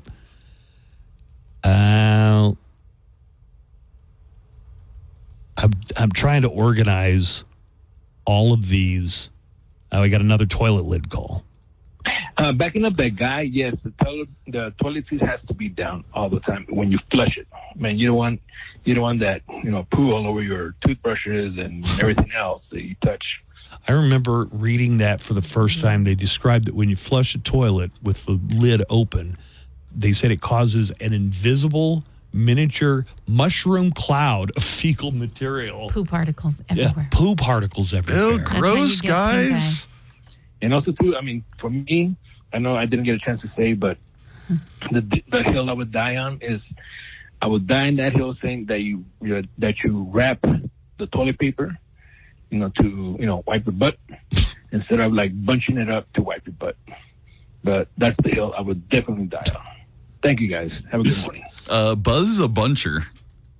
Ugh. And he's a what? A folder? Like a wrap. A wrapper. He wraps it around his hand. Yeah, I'm a buncher. Yeah, I got a message for that bottom feeder that just called in talking about Trump crying. Hey, bro. I'm sorry. The only one I saw crying was Joe Biden as he was giving his speech saying that he was forced out of the race by his own party. Okay, maybe he wasn't crying. He was trying really hard not to cry. Nico thinks he was trying to muster up any moisture in his body. Any moisture. But his tear ducts are so dry he just couldn't do it. Dust. And you might have noticed by how hard he was swallowing the whole time. In fact, I'm willing to bet that nobody has swallowed that hard since Kamala Harris met Willie Brown. This is Cucker just... It is interesting to see how comfortable people are with just saying racist things. You know, you never question a white politician's right to have dated somebody. Right? Nobody ever says, you had a consensual relationship with a coworker? Remember the trial down in Georgia, that whole deal? What? Fonnie Willis, the district attorney, the attorney general. Yeah. Or the district attorney in Fulton County. Okay, well, that whole thing got fouled up because Trump's team said she had once dated a coworker who was one of the prosecutors on the thing. It's weird how people will not let somebody who's a minority or politically opposed to them have a consensual relationship. Maybe they only like non-consensual relationships, which is why they like Trump so much. Why don't you explain who Willie Brown is? Willie Brown was the mayor of San Francisco for a long time. I guess he was a mentor and possible romantic interest of Kamala Harris when she was younger. I don't get that kind of stuff doesn't wind me up. Okay, so she had a dating life before she was vice president, before she married her husband. They just can't think of anything else really. It does. It seems like you're grinding your gears. Oh, she's a hoe. And that's supposed to pass for some kind of... But listen to who they get their marching orders from. Trump was on a stage in Charlottesville yesterday. He said Kamala Harris wants to get rid of cows. We're not going to have cows anymore if Kamala gets her way. Yeah. Yeah, it's so funny, right? Oh, she dated a guy once. When has that ever been an insult? I've had a relationship before. I don't know how. And you know, like a lot of the Republicans were coming out and saying Kamala Harris is a DEI hire. Diversity, equity, inclusion. They've dropped that. I think somebody had to point out to them that clearly it is racist to say that about a woman who was elected attorney general of her state, then U.S. senator. Then ran for the presidency. And became vice president. To say she's a DEI hire, somebody, I think, took some of these politicians aside and says, look, you know. It's not a good look. Not to cry wolf here, but that is blatantly racist. Here is I guess this is the other side of that. Good morning show. Hey, listen, I just wanted to share my 2 cents. Gentlemen, this is what integrity and honor and courage looks like. The man is going to forsake his tenure as president for 4 more years for the betterment of the country. And I think it's a good and honorable choice. What do you think? Do you think Donald Trump would do the same? Or do you think the Trumpicans would not go along with that? What do you think? I don't know that Donald Trump in his life has ever put his country's interest before his own. Yeah, I'm not sure that he's ever done that. When he didn't go to Vietnam because of bone spurs, when he didn't want to go to the cemetery in France because it was raining outside, he didn't want to get his hair wet. When he told one of his own top advisors that soldiers are suckers and losers. I don't think Donald Trump has ever put America before Donald Trump. That's not really speaking to what the caller is saying. Doesn't it really make you respect Joe Biden? Doesn't it really show you that there are some people who care about integrity more than just their own ego to run for something? Absolutely. Yeah, of course. This had to be tough for him. I mean, it's like taking your grandpa's keys away because he can't drive the car anymore. That's got to hurt, even if you're doing it for all the best intentions. For a guy like Joe Biden, who's kind of been in the public eye for 55 years. Yeah, that's got to be a tough one for him. All right, let's take a break. We'll come back, and when we do, Nico Jimian has news headlines on the way next. I do. Southwest is ripping up its business model. Uh-oh. I'll have the details. No more cattle car? Next in news. While you're working away, we're working for you. Our job. Their future is bright with IDEA. Enroll today. Classes begin August 5th. Oh, guess who this is? Buzz Adams and the KLAQ Morning Show. You must be the greatest radio show host ever. Buzz is back. We're going to get to news headlines with Nico and Jimian coming up in just a few minutes. We've got a live call, however. Always put those on as soon as we can. No reason for us to leave people on hold if we don't have to. Let's say hello to Clay. Hello, Clay. Good morning. Hey. What's going on? No, not much. Hey, y'all were talking about earthquakes, and just a fun fact for y'all. The largest earthquake in Texas was a 6.5. It was in 1931, and it was in Valentine, Texas. Oh, that's interesting. Yep, that's where I live, and I listen to y'all every day. In Valentine, what's that near? It's between Van Horn and Marfa.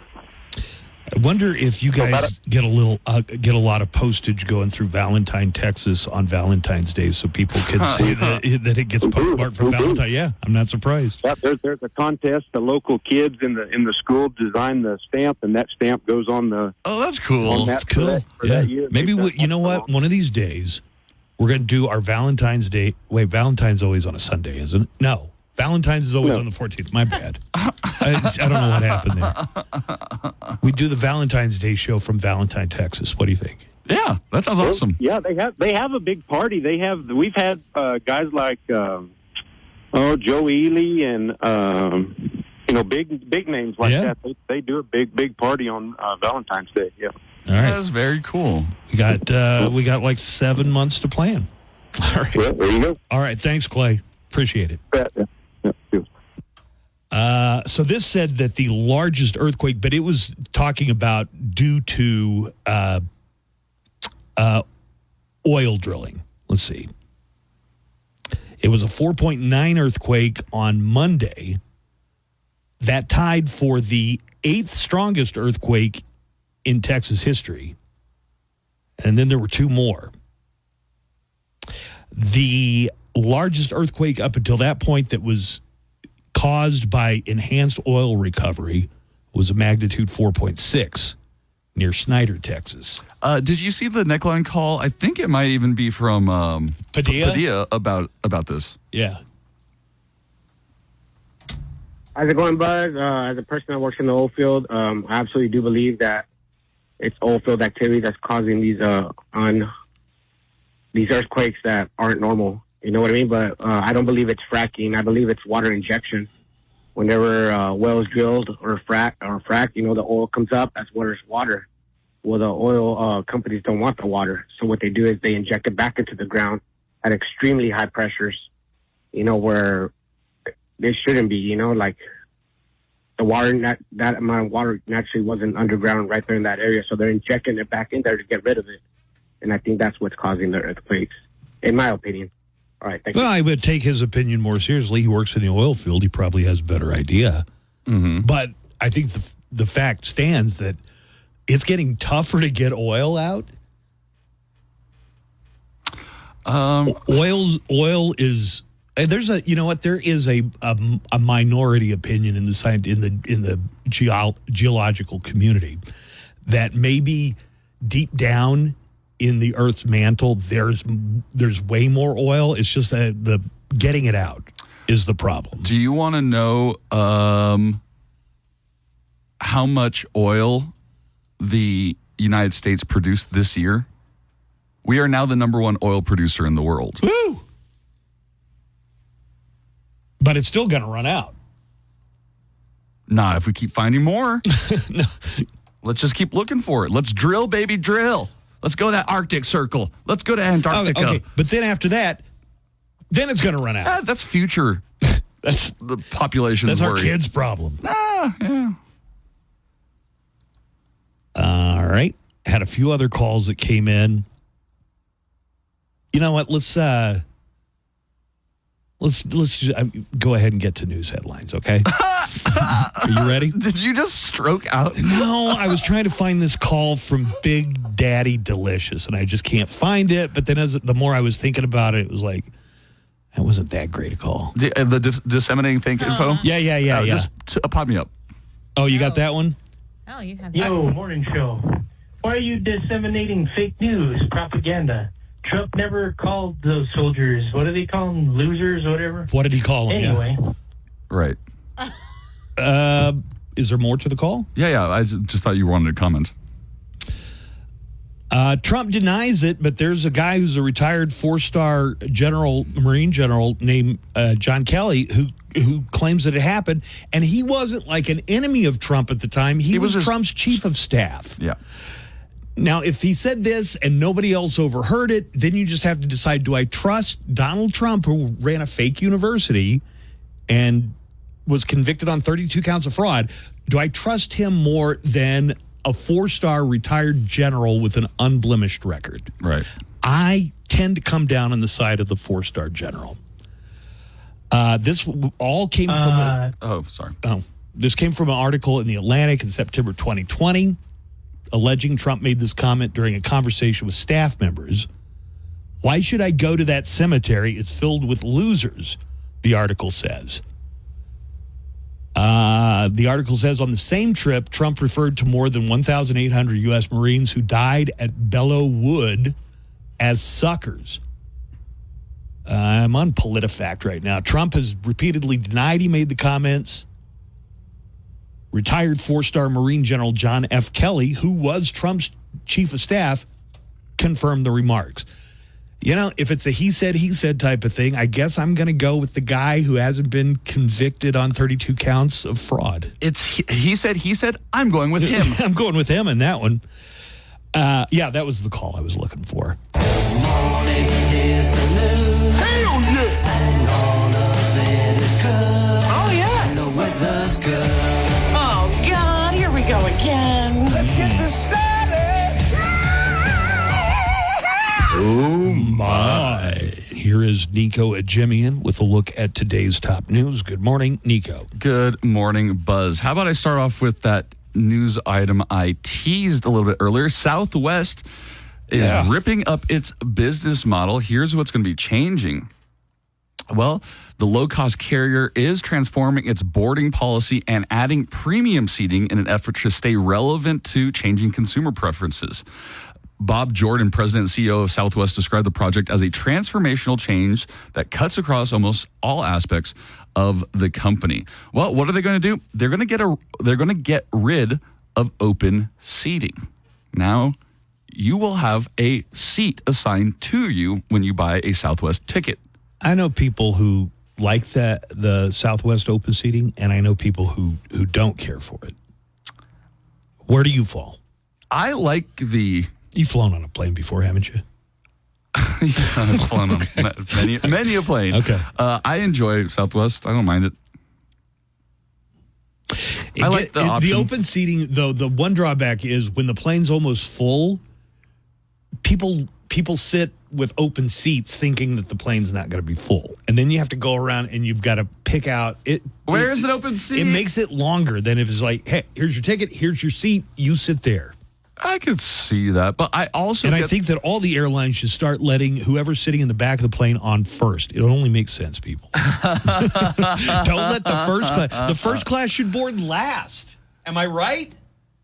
Yeah, you're already on first class. You might as well just wait a turn. That's a privilege. You don't have to be on the plane as long as everybody else. You go on last, but you get off first. Come on, this just makes sense. All right, so you want to hear what else they're going to be introducing?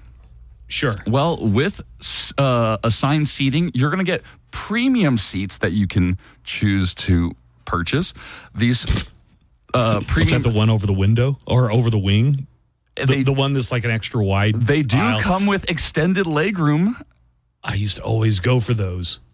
And then everybody figured it out. Also, specific cabin layouts are still in the design stage. However, it expects around 1/3 of seats across its fleet to offer extended legroom. 1/3. I saw a news item that says Boeing just admitted to defrauding the FAA. Nice. Thanks. Finally. I mean, they admit defrauding the FAA, and nobody goes to jail for that? Right? Well, when you're a big faceless corporation. I mean, there were managers that made some decisions, right? It's Remember kind that of like story? the Goldman Sachs. Like, we had an entire banking meltdown in 2008. And it's like, yeah, we're going to give you a bunch of taxpayer money so you could continue to be wealthier than possibly imaginable. And you may have been. And you're not going to get in trouble. And you're actually going to come out of this smelling like a rose. Even though you're you the guy that's caused it. caused it. Crazy. Yeah, right. All right. Let's move on. You know, I think I'm all fired up because of that South Park Ozempic special. Made me realize it's all a lie.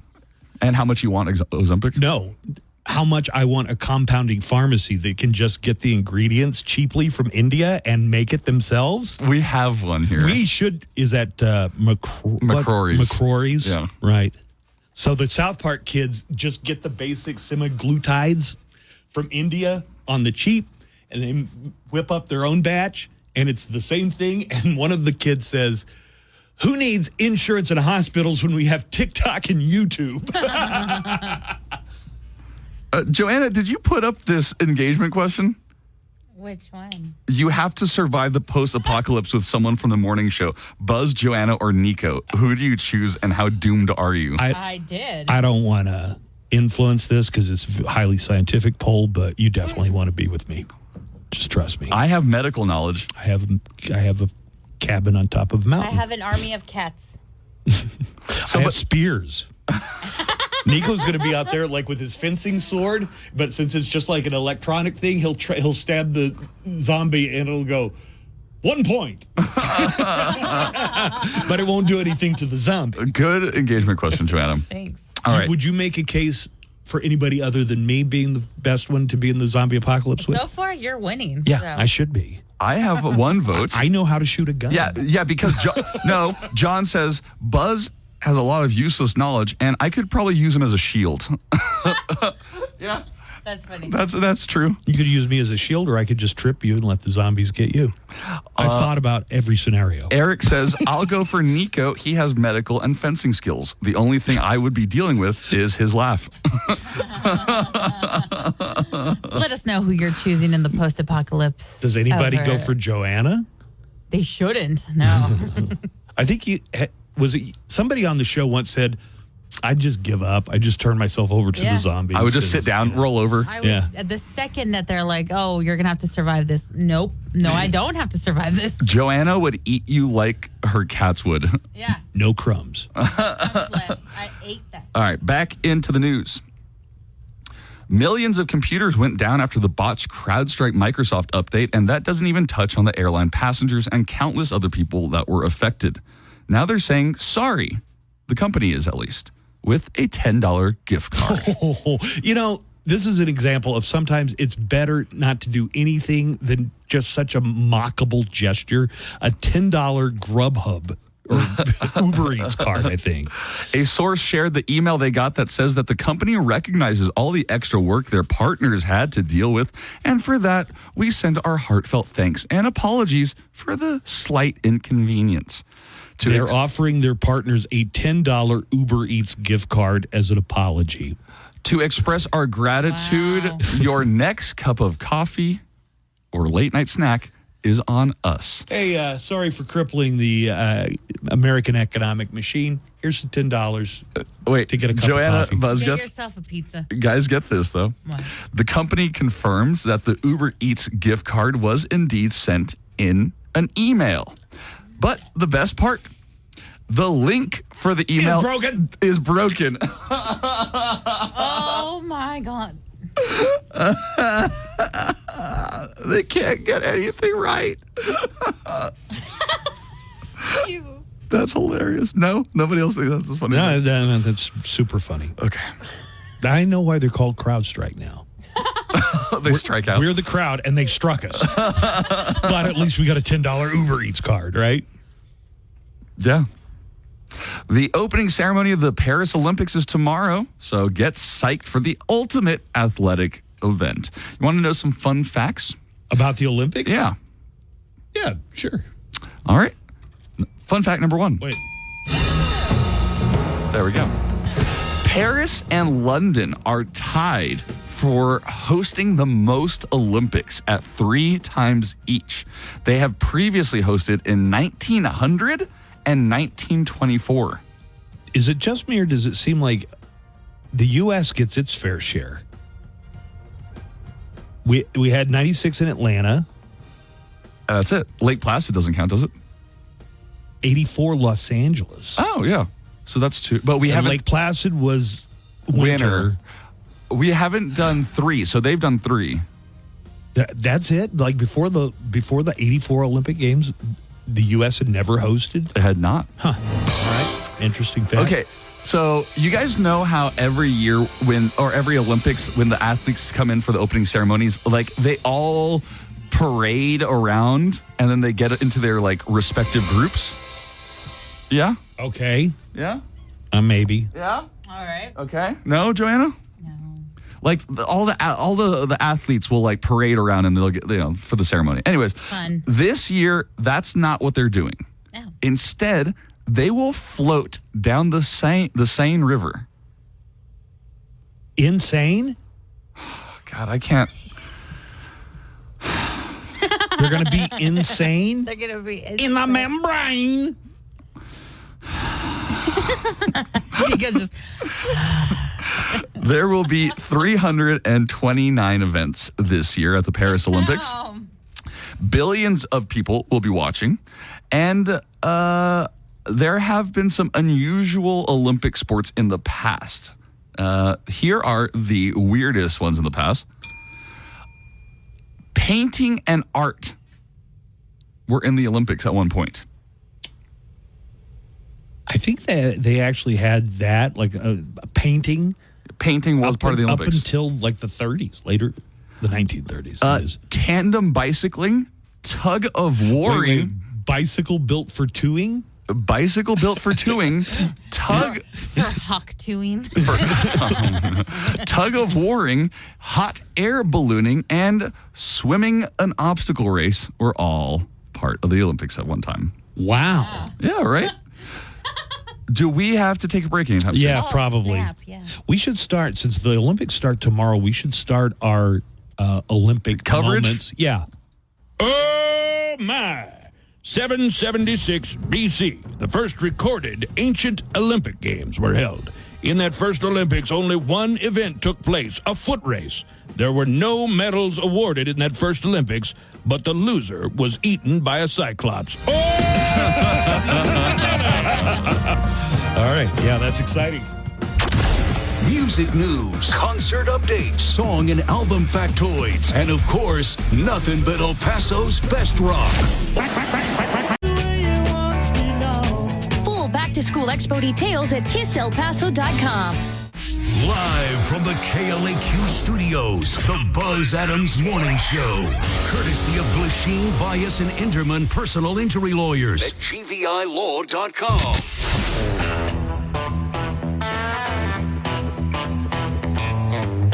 All right, we've got a few more news stories ahead. I want to remind you that we've got 2 more weeks left, and tonight is the second to last night for Cool Canyon Nights at McKelligan Canyon Amphitheater. On stage tonight, on the main stage, it's Celebration. You could probably guess they play Kool and the Gang, but they also play Earth, Wind, and Fire, Tower of Power, and many others. So join us. It's a free concert. Next Thursday, this is kind of becoming a tradition. We save Fungi Mungle for the last Thursday at Cool Canyon Nights. Fungi Mungle is El Paso's favorite party band. And I expect a full house next week. Let's have a good showing for Celebration tonight. A free concert. Parking is free. Come out and join us at McKelligan Canyon Amphitheater. Now, before we get back in the news, I'm afraid we might have to run. Corrections and retractions. Yeah. Oh, we haven't had one in a while. So, Nico, I need you to pay attention to this one. Yeah, y'all need to check your facts. The U.S. has hosted both Summer and Winter Olympics 8 times. L.A. will have hosted it 3 times in 2028 coming up. Thanks. Yeah. It seemed to me, in my lifetime, I can remember Atlanta in 96, L.A. in 84.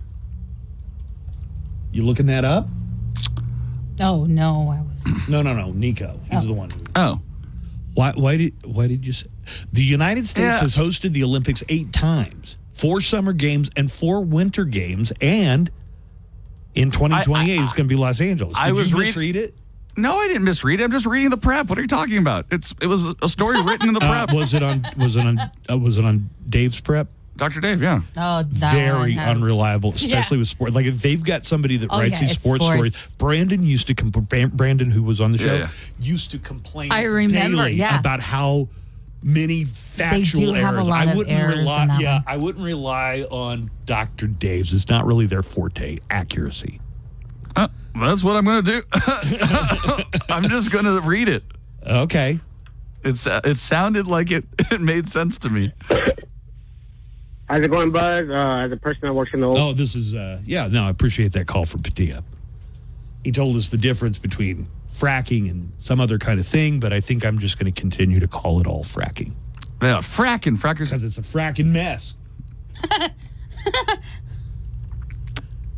We have some reaction to your social engagement question. I got a couple of responses. Wait. But, am I still doing news before you get into neckline calls? I'm going to talk about the social engagement question, and then you're going to do the news. Okay, cool. All right. So, Joanna, repeat the social engagement question. I can't remember how I worded it, but if you have to survive the zombie apocalypse and you had to choose one of us on the morning show, Buzz, Nico, or myself, who are you choosing and how doomed are you? All right. I'll keep you entertained. Derek says, I'm going to read Derek's. Nico always has weed, so I'd roll with him. You know what? Smart move, Derek. That is a good one, yeah. And good reason to do if that. I didn't, we would find it, because that is the one mission in the apocalypse. That's the one hunt you're going for? Yeah. We'd send, like it's Walking Dead, we'd send Glenn and Nico into town, and Glenn's getting all the antibiotics, and Nico's like, I know there's a dispensary around here. He's all, I got some medicine, too. How else are you going to deal? Did you get the antibiotics? We need the antibiotics. No, man, but this will make it a lot groovier. Hey, excuse me. Hey, good morning, you guys. I choose Joanna because if it's a post-apocalyptic world, we're probably going to need to reproduce and rebuild the population. I don't think I can do that with you or you, Buzz, or Nico. Anyways, I just passed by a Spirit Halloween store. July. We're like in the middle of July, and there's a Spirit Halloween store off Viscount heading towards Hawkins. It's freaking crazy, you guys. Have a good one. Already? Yes. July. Yes. When do you typically see those? Late August, right? Yeah, late August. Can anybody open one of those up? Can I just find like a place? An empty spot. An empty lot and just set up my own Spirit Halloween? You're excited that Spirit's open already, aren't you? Yeah. All right. Now, back into the news. Well, for the sake of your blood pressure, you might not want to check your portfolio right now. U.S. stocks had their worst day since 2022 yesterday when the NASDAQ closed down 3.6%. The S&P 500 lost 2.3%, and the Dow Jones 1.25%. The biggest contributors to the drop was Tesla, which saw its share price fall 12%. Now, falling like a fish that got dropped by an eagle. Let's talk about that. Elon Musk just lost $16 billion in one day. Shares in Tesla collapsed yesterday, causing the CEO's net worth to plummet from $249 billion. God, it plummeted from $249 billion to $232 billion. That almost seems like no difference, doesn't it? So like a couple cents in their eyes. Like that's couch cushion change, man. Stock in the electric car company dropped over 12%. Did you know that Elon Musk had said that he was going to donate $45 billion a month to the Trump campaign, and he is now backed off of that? Yes. Well, it might be because of Tesla's second quarter earnings and how they fell short of expectations. Some point to the company's AI projects as being overvalued. Musk is still the richest person in the world and is worth about $30 billion more than the second richest person, Amazon founder Jeff Bezos. You know, if Jeff Bezos and Elon Musk they could give everybody $1,000. Everybody in the United States or everybody in the world? In the world, right? I believe I'm going to have to break out that corrections calculator? and retractions again. No, I don't know.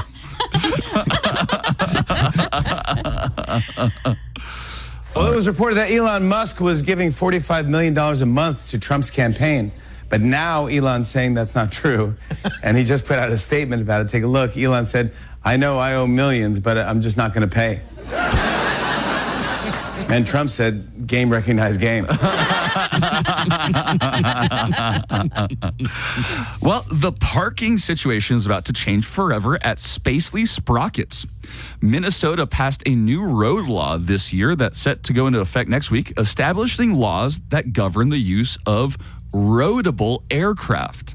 That's a fancy way of saying flying cars. Spacely Sprockets. Does it? I'm surprised you get that reference. Well, the new so-called Jetsons law goes into effect next Thursday and defines what a roadable aircraft is as a vehicle that can both fly and drive on public highways. The law also simplifies the process for owners of dual-purpose vehicles that need to be registered, allowing drivers to use a tail number instead of a license plate. This sounds unique, but... Wait. So the number on the side of the tail of the plane, you would have that not a license plate when you're going down the road? Yes, that would be your license plate. If the cops were chasing you, couldn't you just take off? Yeah, unless they had their own flyable cars.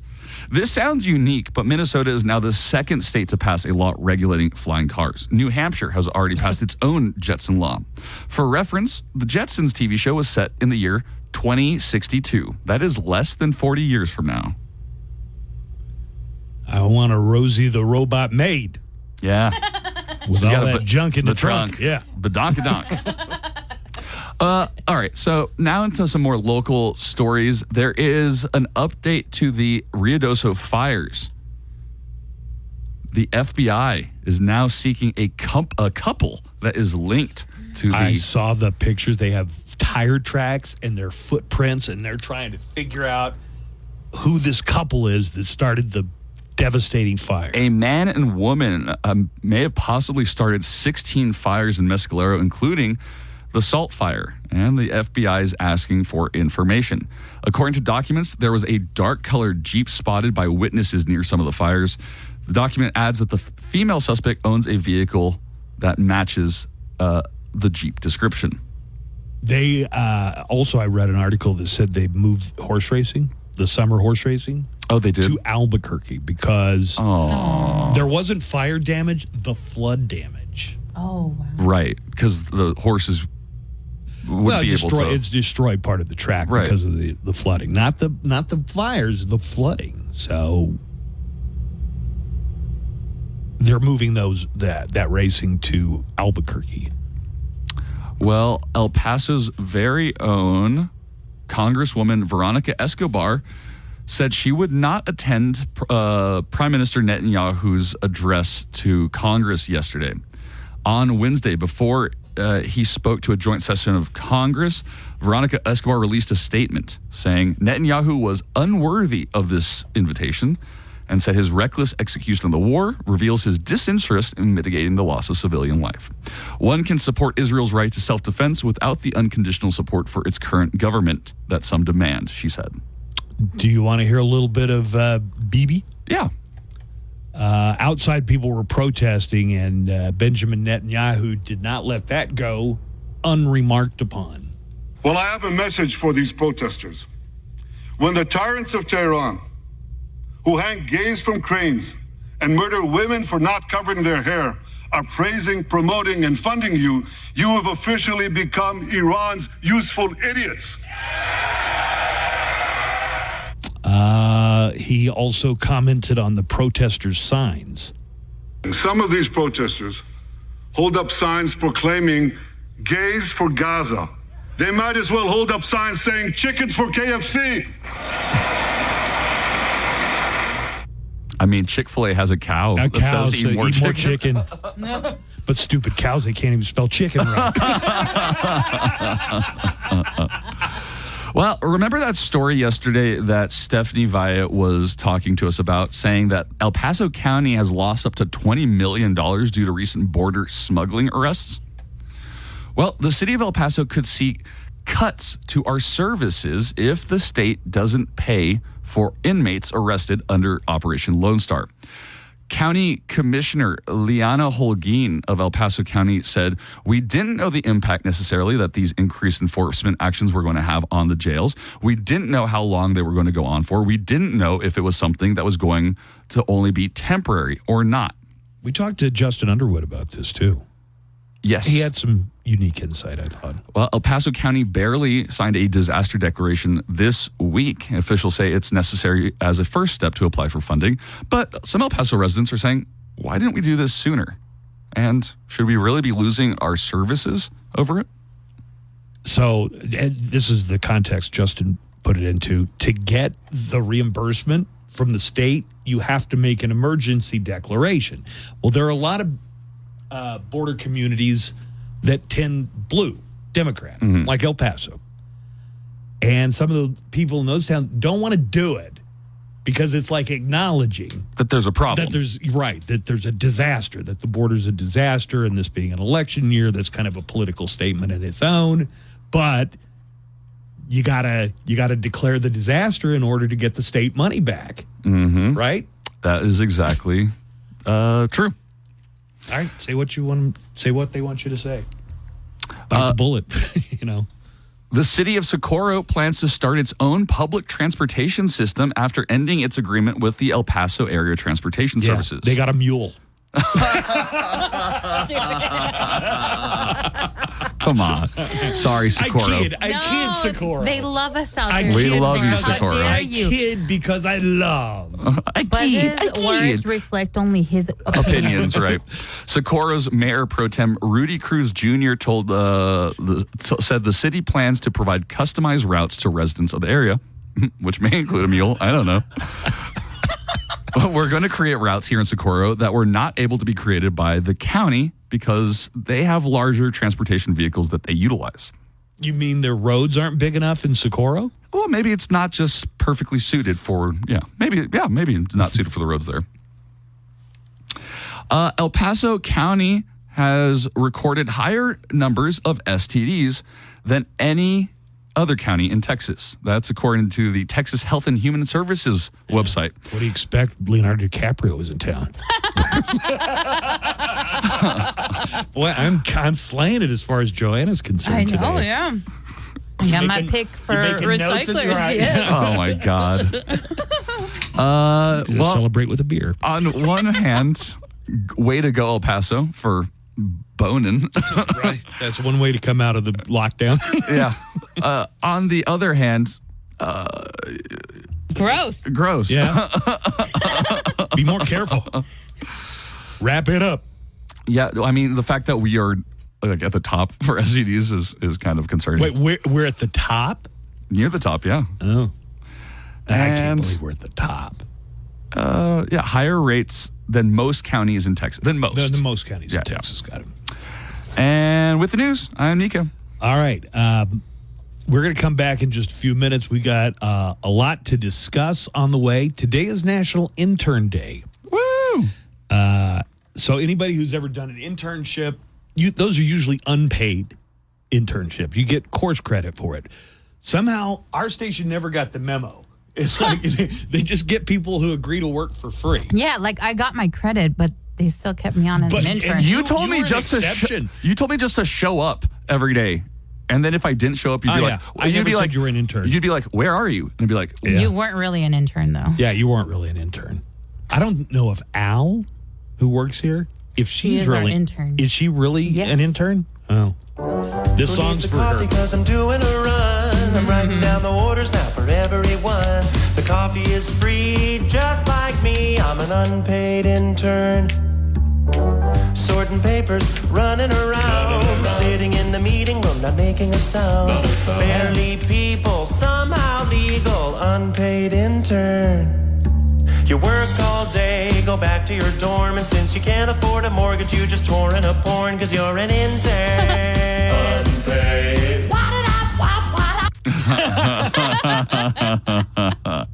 Why did it stop? Is that the end of it?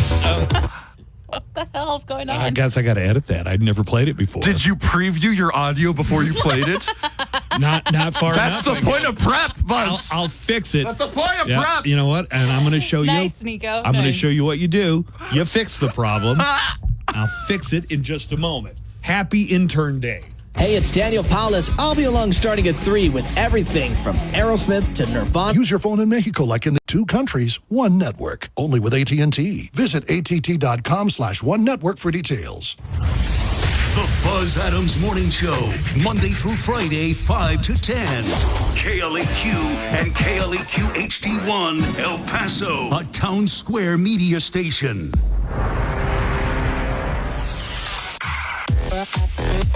All right, as we're getting into the final hour of the show, we've got a lot coming up. I think we might have to make a correction and retraction of our previous correction and retraction. So somebody called in. Nico had said that the U.S. had only hosted the Olympics, I don't know, twice. And they said, no, we've hosted the Olympics, both the summer and the winter games, 4 times. No. My original story. This is where the breakdown came. My original story was that it's not Israel. Excuse me. That London and Paris have hosted the Olympics the most. So we're talking cities, not countries. I want to hear the music for this. What do you mean? The Olympics? No, corrections and retractions. Okay. Yeah, it's a little petty, but all right. Corrections and retractions. Booyah to that other corrections and retractions. Still, that Dr. Dave prep, spotty at best. They were right in their story because I was talking about the cities of London and Paris are the cities that have hosted the Olympic Games the most, with 3 times each. Now, Los Angeles will tie in 28. In 2028. Do you want to go down memory lane here real quick? Sure. The first time the U.S. hosted the Olympics was 1904. Tell us what that was like, Buzz, when you went. Well, I went to go see a young politician I looked up to, Joe Biden. The 1904 Olympics were first forced to move from Chicago to St. Louis and become part of the World's Fair. In these very early years of the Olympics, it was more of a, well, who's willing to show up? Because you had to pay your own way to get there. Oh, really? Various competitions in 1904 in St. Louis were spread over 4.5 months. And the 1904 St. Louis Olympics started the famous tradition of awarding gold, silver, and bronze medals to winners. Boxing, freestyle wrestling, decathlon, and dumbbells all made their debuts at the 1904 Games. It goes into the winter, but since we're not talking Winter Olympics, it's been twice at Lake Placid. It must have been before that giant alligator started showing up because Betty White kept feeding marshmallows. You know that stupid movie? It has like 3 sequels. What? I've only seen the one with Betty White. I can't help but every time I hear the term Lake Placid, that's the only thing. That's all I think about is that giant alligator. Remember, that thing was the size of a bus. Yeah. 1932 Summer Olympics, Los Angeles, California. Los Angeles? Los Angeles, which was at that point a relatively remote region. And 1932 was the middle of the Great Depression. Participation in the LA Olympics in 1932 was the lowest since 1904. Only half the number of athletes participated. Well, that is the one with Hitler, right? 36 was Hitler. That was when Hitler had taken over as Fuhrer. So that was 1936. What was I think it was the torch is the thing that they started at those Nazi games. I mean, I call them Nazi games, the German games. Despite low attendance from athletes, a record American crowd gathered to see the opening ceremony in the newly constructed Los Angeles Memorial Coliseum. The Los Angeles Olympics in 32 were also historic for another reason. It was the first time in Olympic history the games were cut to just 16 days. Previously, like in St. Louis, they had lasted months. Okay, that's winter. The U.S. would not get another summer game until 1984, and it was back in Los Angeles again. Oh. I remember, I have memories of this because it was in Moscow in 80, and we boycotted the United States boycotted the 1980 Olympics. So when 84 came around, the Russians boycotted us right back, so they didn't show up. 1996 Summer Games in Atlanta, Georgia. This is the one that was kind of famous because there was a bombing in one of the main areas, and they tried to pin it on this security guard named Richard Jewell. They made a movie about Richard Jewell. He turned out actually to have been the hero. So he was kind of a Paul Blart type of security guard. Who found the bomb. Who found the bomb and reported it, and somehow the narrative became, oh, this guy was trying to come in and be a hero because he's such a loser. Meantime, Richard Jewell was actually doing his job, and he died very young, but he got his apologies. The games was marked by tragedy when a terrorist bomb exploded in the Centennial Olympic Park, killing 2 people. Do you remember who was behind the bombing? This guy his last name was Rudolph, and he was a guy who had been on the lam for bombing abortion clinics. Like, he was an abortion clinic bomber. They finally figured out that he was the guy who did it. Then we got Summer Olympics coming up in 2028. The only Olympics I've ever been to were, what year would this have been? In Utah, in Salt Lake City. Probably 2002. Let me back it up here just for a second. Yeah, we went and did the show for a week in 2002. Steve went. For Salt Lake? Yeah. Cool.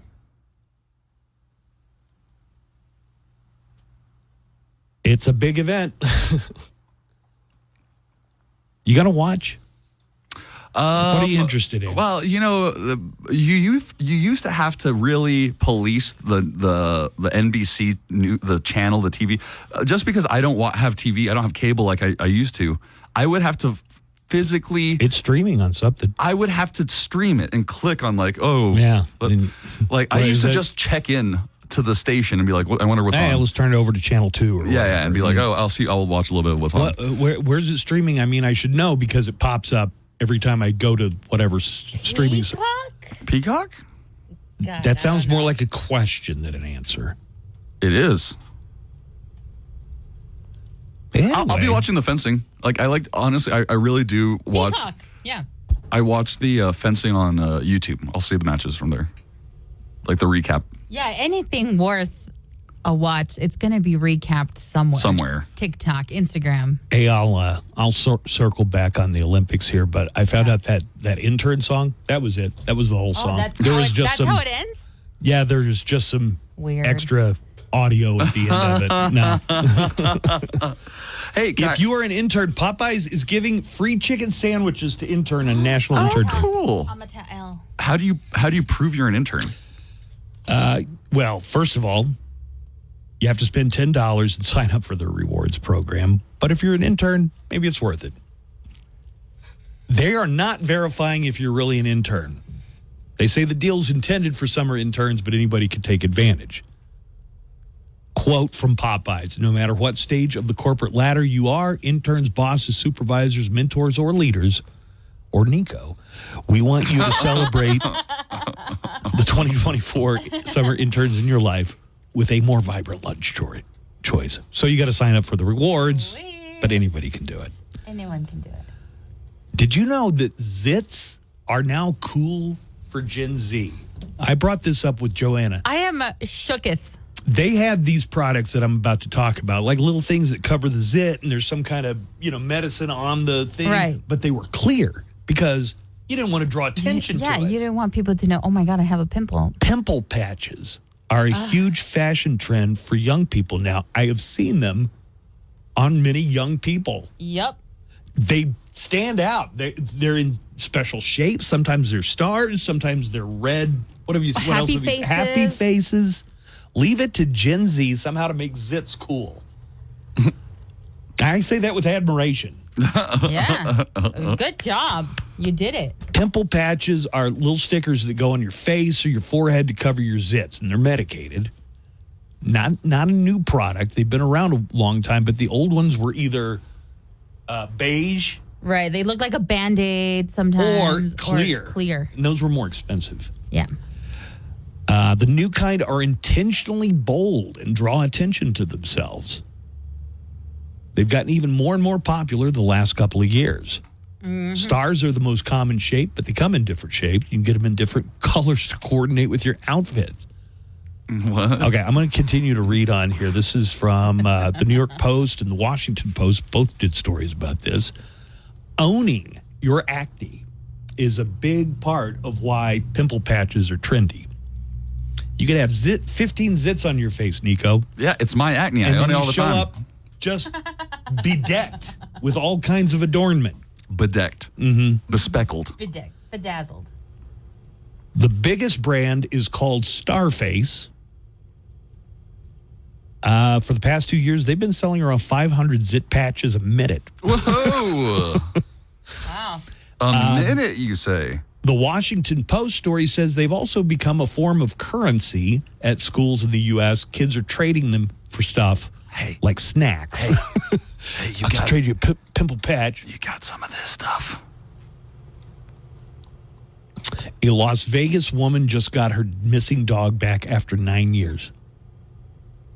He's an 11-year-old Chihuahua named Gizmo. Aww. That's heartbreaking. A vet scanned his microchip and got in touch with the lady after a Good Samaritan spent 2 months trying to catch the dog. He had apparently just become a street dog, like living on the streets. Uh-huh. Says Gizmo's got health issues, but he's recovering. People have donated over $5,000 online to help cover the vet bills. That's why you get them chipped. You can't. I always thought, before I got a dog as an adult, I thought you got them chipped so they could find them if they're lost. And that's not true. No. It's if somebody scans the chip, all the information will come up. Unless you have one of these chip scanners, and you also have to have the dog.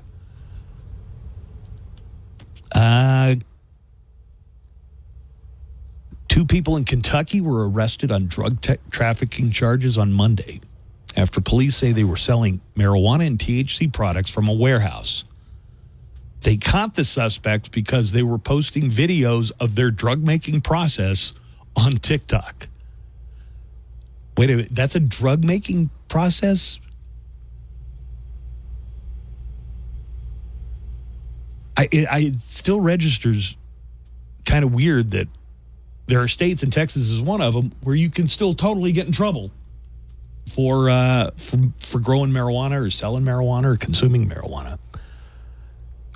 Are you just doing news segments right now? Yeah, it's News Nugs. I was wondering what's happening. Buzz's News. Buzz's News. Come on, it's not really news. I was like, what are we doing?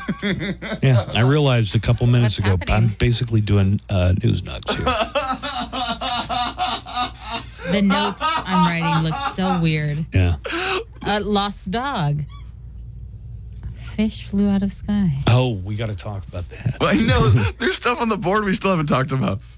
Can we go back to the engagement question? Yeah. Nowhere, can I just make a little note? Nowhere in the question did I mention anything about zombies. What? It And a wasn't. lot of I thought it people was a are- zombie question. It's a post-apocalypse. Oh, I didn't put anything that about changed. Zombies. Oh, I might have mentioned zombies when But I a said lot it. of people are like, well, it depends on what kind of zombies. If they're World War Z zombies, we're all screwed. They're like ants. And I'm like, there's no zombies. Did you play this Nickline call?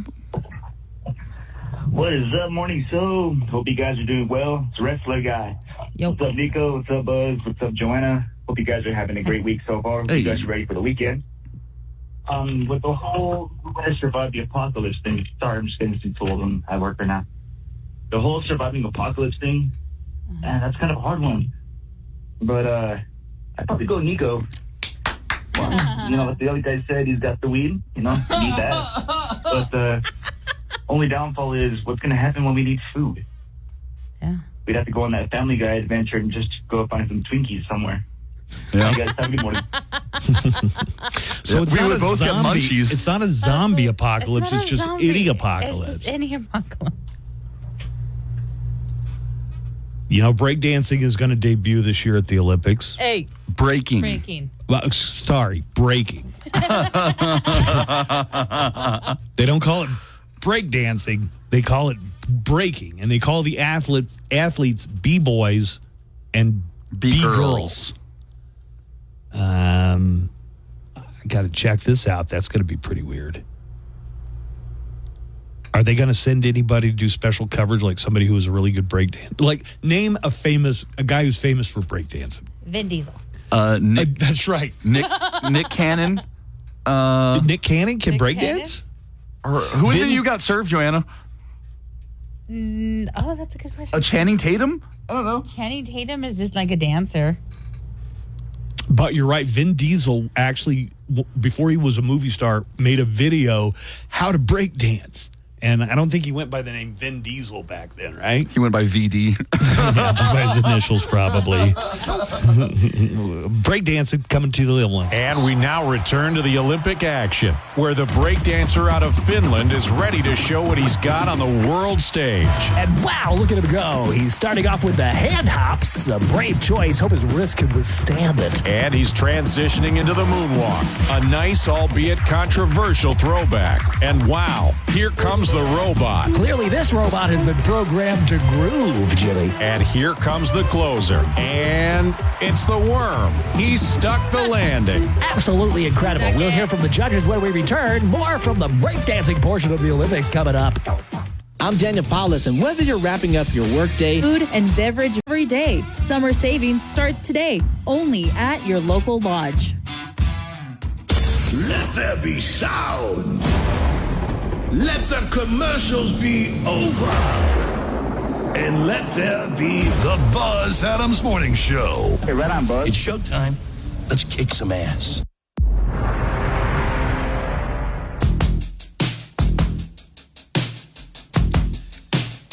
Joanne, I have an interesting story coming up. It involves a lawsuit and Cheetos. Oh.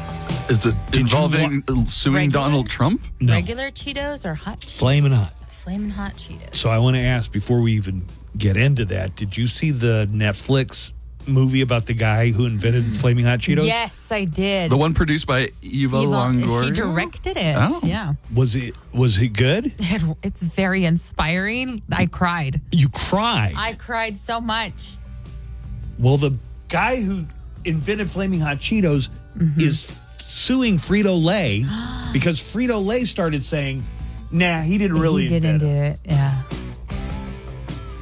There's a lot of moving parts to this one. But we'll get into this here in just a few minutes. Joanna, is there any recent article that you've written that you're especially proud of?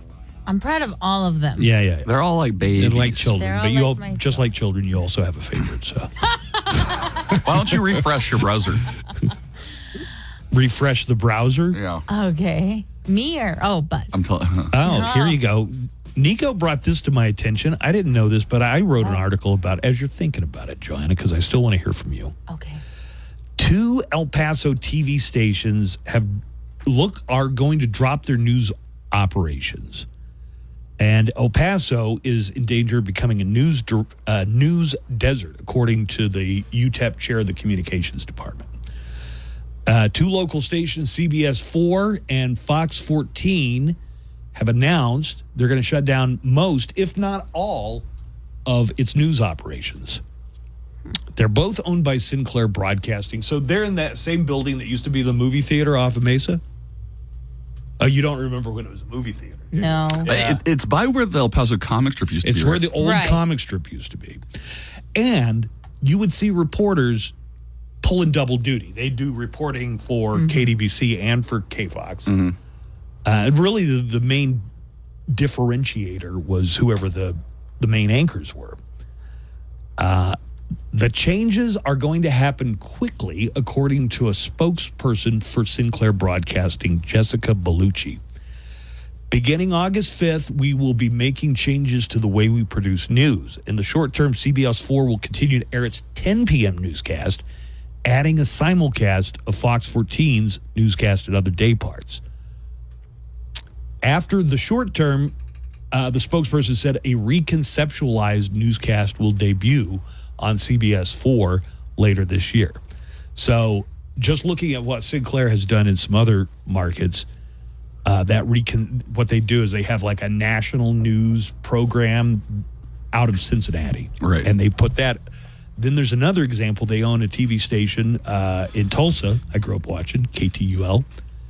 They did away with the whole news department and just air national news or the news out of Oklahoma City.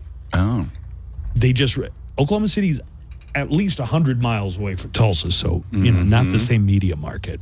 We were just going over the stuff with the two TV stations stopping their news operations. Did you talk to your best friend and my brother? No. Yeah, I didn't think so. I can tell. Why? Because I would know more what's going on? Yeah, probably. So. Oh, you could have gotten the inside scoop. Mm-hmm. You know, for as close as you two are, I am a little surprised that you haven't reached out to him. You say that's your best friend? Yes. Yeah, Matt's of all the Kaplawai. He is. Matt's a better friend to Buzz than I am. I'm not going to lie to you. That is 100% accurate. It really is the case. Yeah. I mean, Nice. Those two are close. I could understand if he's a little hesitant to share like business secrets with me because, I got a microphone and a big fat radio mouth. or media. Yeah, I big mean, mouth. Can you? By the way, just out of curiosity, are you good at like off the record information? Like maintaining things that are off the record? Yes. Yes. Oh, Buzz is not good at that. No, I am. Oh, really? Because I have Look made. at me. Okay, thank you. And you and Nico did the exact same thing. You both shook your head violently at that question, which is true. Can't keep a secret.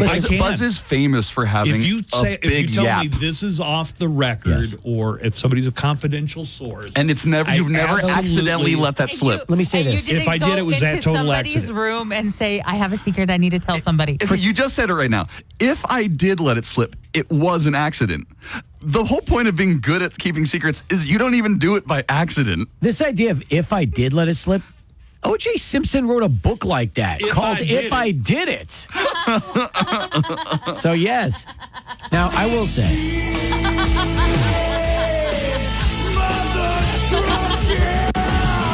Kaplowitz. I've been doing sports for almost 30 years, and I have a part of the reason, I have so many different connections is I have developed off-the-record conversations with everybody, and they stay off the record. Coaches.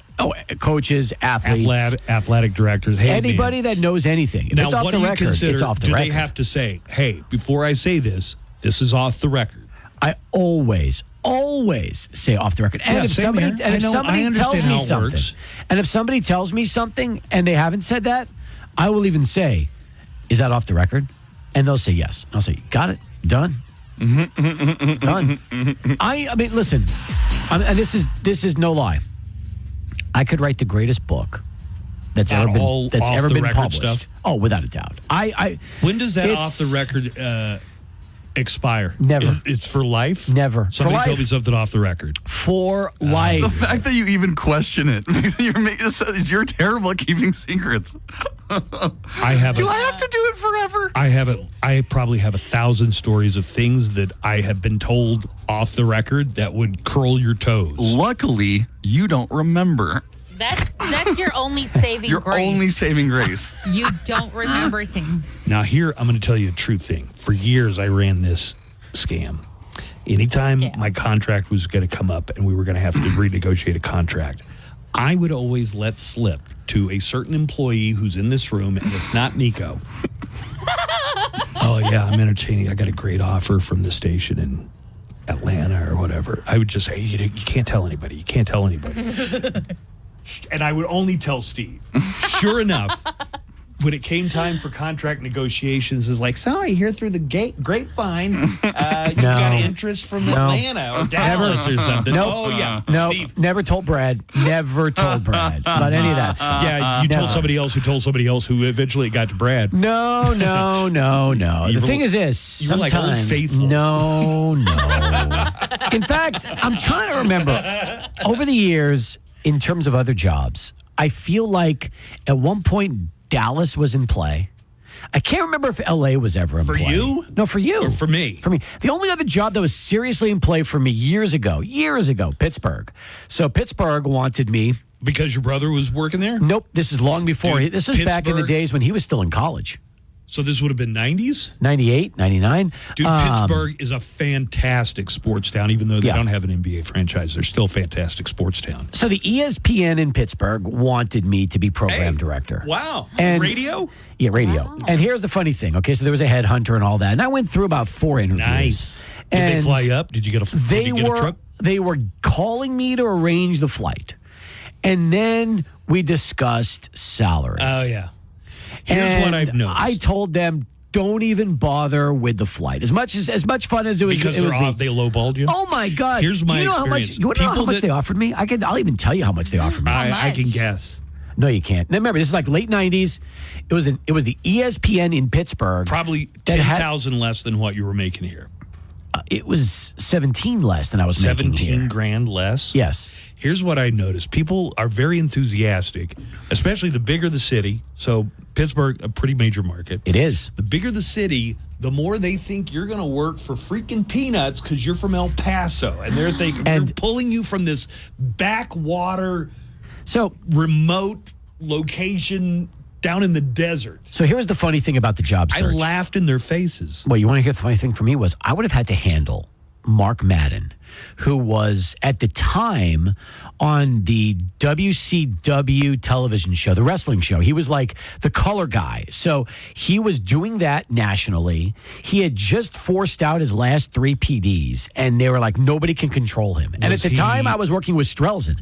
And I'm thinking, well, hell, if I can control Paul Strelzin, I will be more than happy to work with Mark Madden because it wouldn't be that difficult. And is he the son of John Madden? No, there's no relation. Right. Mark Madden has been a sports commentator, and he's a very outspoken individual. Anyway, the reason this fell apart wasn't even the salary.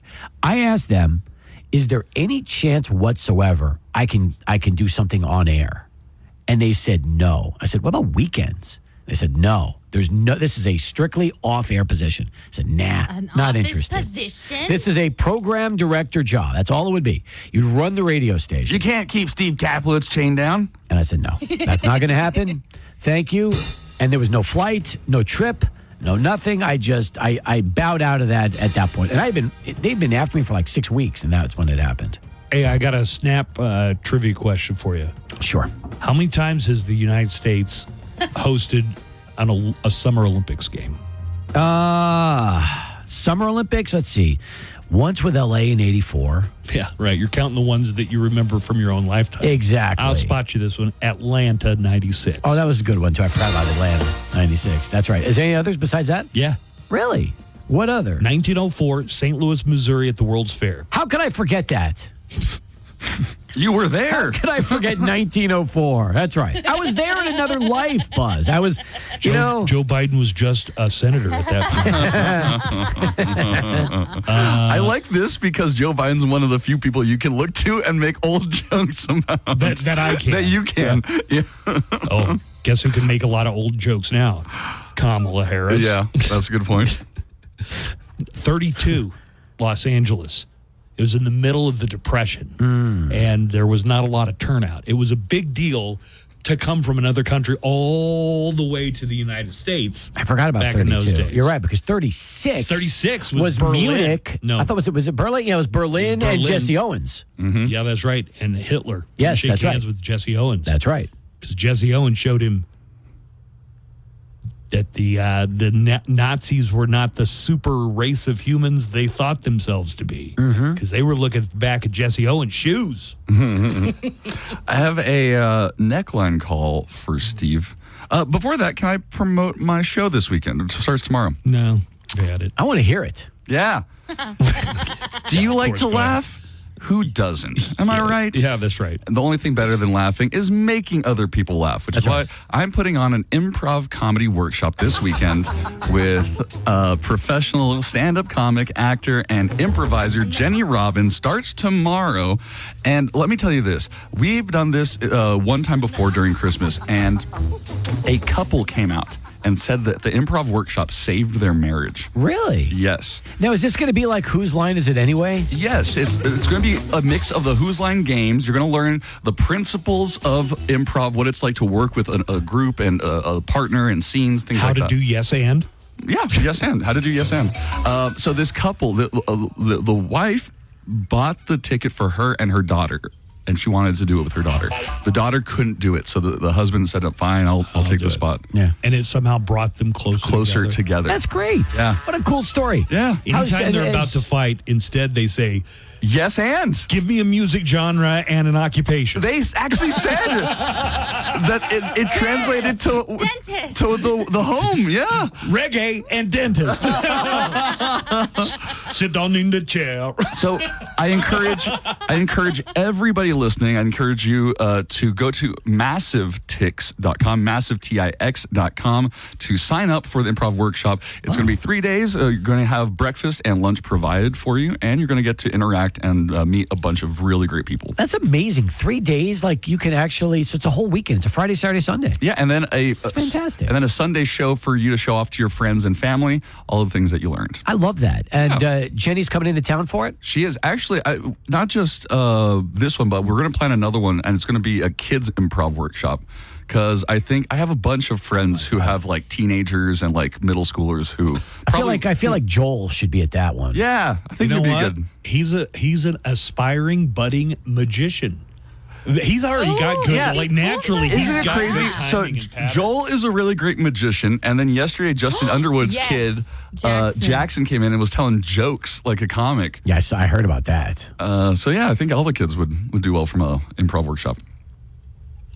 I want to Massive run ticks. a couple of stories by you. First of all, Kyle Shanahan said that he offered. Oh, I'm so sorry. I said that I had a neckline call for Steve, and I want to say play it before we forget about it. Yeah. Hi there. You talked to Kaplowitz yesterday about delis, and he said Boar's Head wasn't good meat. So what is good meat from New York? What company? Bye. Okay, listen. I think you said Boar's Head isn't what they serve in actual New York. That's what I delis. said. Yeah, Boar's you didn't Head say is it was good bad. meat. Boar's Head is very, very good deli meat. It's just not It's hard New to York beat that deli meat. Hard to beat that It's meat. hard to beat that meat. You want to clarify that there's nothing wrong with Boar's Head deli meat. No, that's true. Delicious. That is true. All right, you ready? Hebrew National. Now, of course, that's the hot dogs. No, but they do right. That is the hot dogs. That's true. But they do full pastrami's and corned beef. And there are different types of cuts. There's the number one and the number two. And again, the one is the lean, the two is the fatty. You can buy two different kinds, then get it sliced. Very, very expensive. I've looked into it. Didn't you just look at it? Yeah. Yeah, it's like $300 for a 5-pound thing is what they sell it. It's exactly. That's why you need to find it at a restaurant or at a deli. So, but that's what a lot of companies use. There are other places in New York that will. I'm sure Katz's Delicatessen has their own meat that they smoke themselves and then serve for people because they go through so much pastrami and corned beef and meat. So just depends on where you go. Do you pronounce Carnegie Deli Carnegie or Carnegie? What? It's supposed to be Carnegie. No, it's not. Yes, it is. It's the Carnegie Deli. It's named after the American multimillionaire Andrew Carnegie. Well, let me tell you this. And he pronounced his name Carnegie. I have never heard anybody yes, in you the have. history. No. Tell you. No one has ever said, let's go to the Carnegie Deli. Nobody has said that. Adam Sandler did in the Hanukkah song. Guess who eats together at the Carnegie Deli? Bowser from Shanana and Arthur Fonzarelli. I've seen it. Wow. That's good. You want to hang around a second? We'll talk a little more about sports. We'll talk about dining deals, too. By the way, Brown Bag Deli. we don't have a dining deal. Not this week. Brown Bag Deli, over there on Fred Wilson, they do have Thurman's meat, and that is from Jersey. So Thurman Merman? That is cool too. They bring in New Jersey deli meat. And by the way, I've had their pastrami sandwich and corned beef. It's good. So where is it? Fred Wilson. Remember Brown Bag? Been around for 1,000 years. Okay, I'll take you. I'll take you. I mean, they're good, and they also. I'll take you. If we're going to drive that far, I'll take you. If you guys are going that way, you can take me home. And they have, by the way, they also have New York style potato salad, macaroni salad. So it's pretty good stuff. Nico did an AfterBuzz last week on sandwiches, and he asked me what's my favorite sandwich, and I don't know if I understood the question because I said the original from Schlotzsky's. Yeah. Oh my God. Yeah. So I asked him, "What's your favorite sandwich?" And he goes, "The original from Schlotzsky's." That doesn't tell me what type of meat's on there. Well, what's on it, Buzz? I have no idea. Some kind of ham sandwich. I don't know. It's real good. Whatever they put in it. It's got like meat and bread and meat and cheese. Sourdough bun. Oh, there's a winner. Sourdough is the way it's to go. great. I just wish I could know the ingredients and what type of sandwiches this is. I would have to drive 35 miles to get to the nearest Schlotzsky's. So by the way, do something about this. Let me say this real quick. Speaking of sourdough, the next time any of your listeners are at Trader Joe's, go pick up a loaf of sourdough bread. That is some of the best sourdough you're going to do. Thank you, Steve. Thank you, because Buzz and I were just talking yesterday. He was bitching about how bad Trader Joe's is. Trader Joe's is the best. That's the best place. No. That's the best. Let me say. Just because they don't have one in Okmulgee. They have one in Tulsa. Well, apparently you're not the prime shopper for that place. We don't have one here. We need one. That is to me. My daughter and I went into. Hey, I love Trader Joe's. Yesterday he comes to me. He's like, "Dude, Trader Joe's sucks." It does. You know what? You are so. All of the stuff is the same brand. It's like their the brand. soda's Trader Joe's brand. It's quality brand. Dr. Trader Joe's. It's just awful. Listen. Can I tell you something right now? That's a knockoff soda. Right. Now, hang on. Do you like Sprouts? No. Okay. Well, then there you go. Then that tells you all you need. That's all I need to know. That's all I need to know. Hey, it's Daniel Paulus. I'll be along starting at 3 with everything from GNR to STP. Told you. Pepper maroon is the perfect shade of maroon. It's a pepper thing. Inspired by real fan posts. Live from the KLAQ studios, the Buzz Adams Morning Show. Courtesy of Glasheen, Vyas, and Enderman Personal Injury Lawyers at GVILaw.com.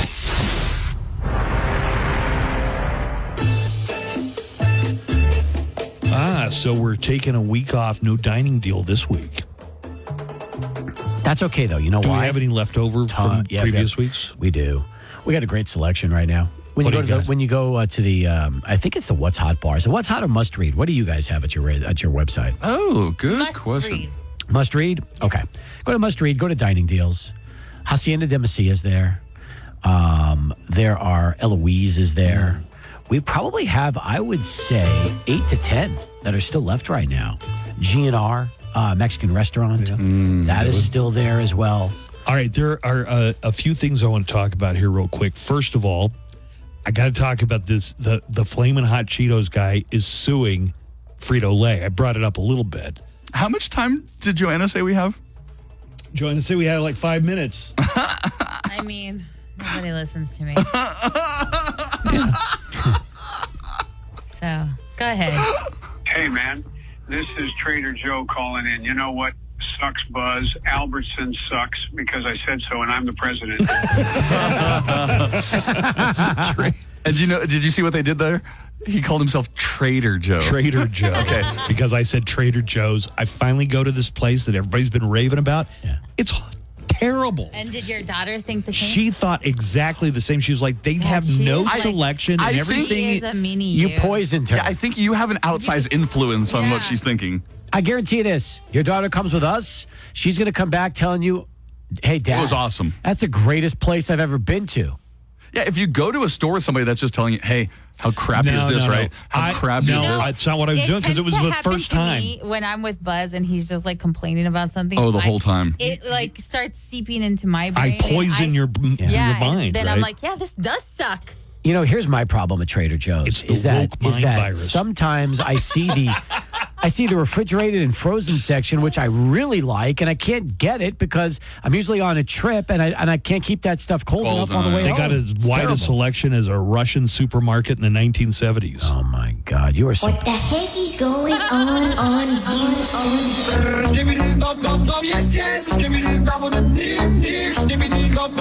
So this is the thing we told Steve that your kid may know what this is. It's Skibbity Toilet. And Ask sure your enough, kid if he knows it. he calls his son and says, have you heard of this? Here's what I hear on the other end of the line. Yeah. Michael Bay, who made the Transformer movies, is going to bring Skibbity Toilet, which is a meme enjoyed mostly by Gen Z. He's going to make a movie and a TV show about it. Who's the guy that's being that they're showing? Who is that? Just some random. I refuse to learn more than what I know now about I believe it's the Russian. He's a Russian influencer who created the whole YouTuber. thing. Yeah. And that's his face? I believe so.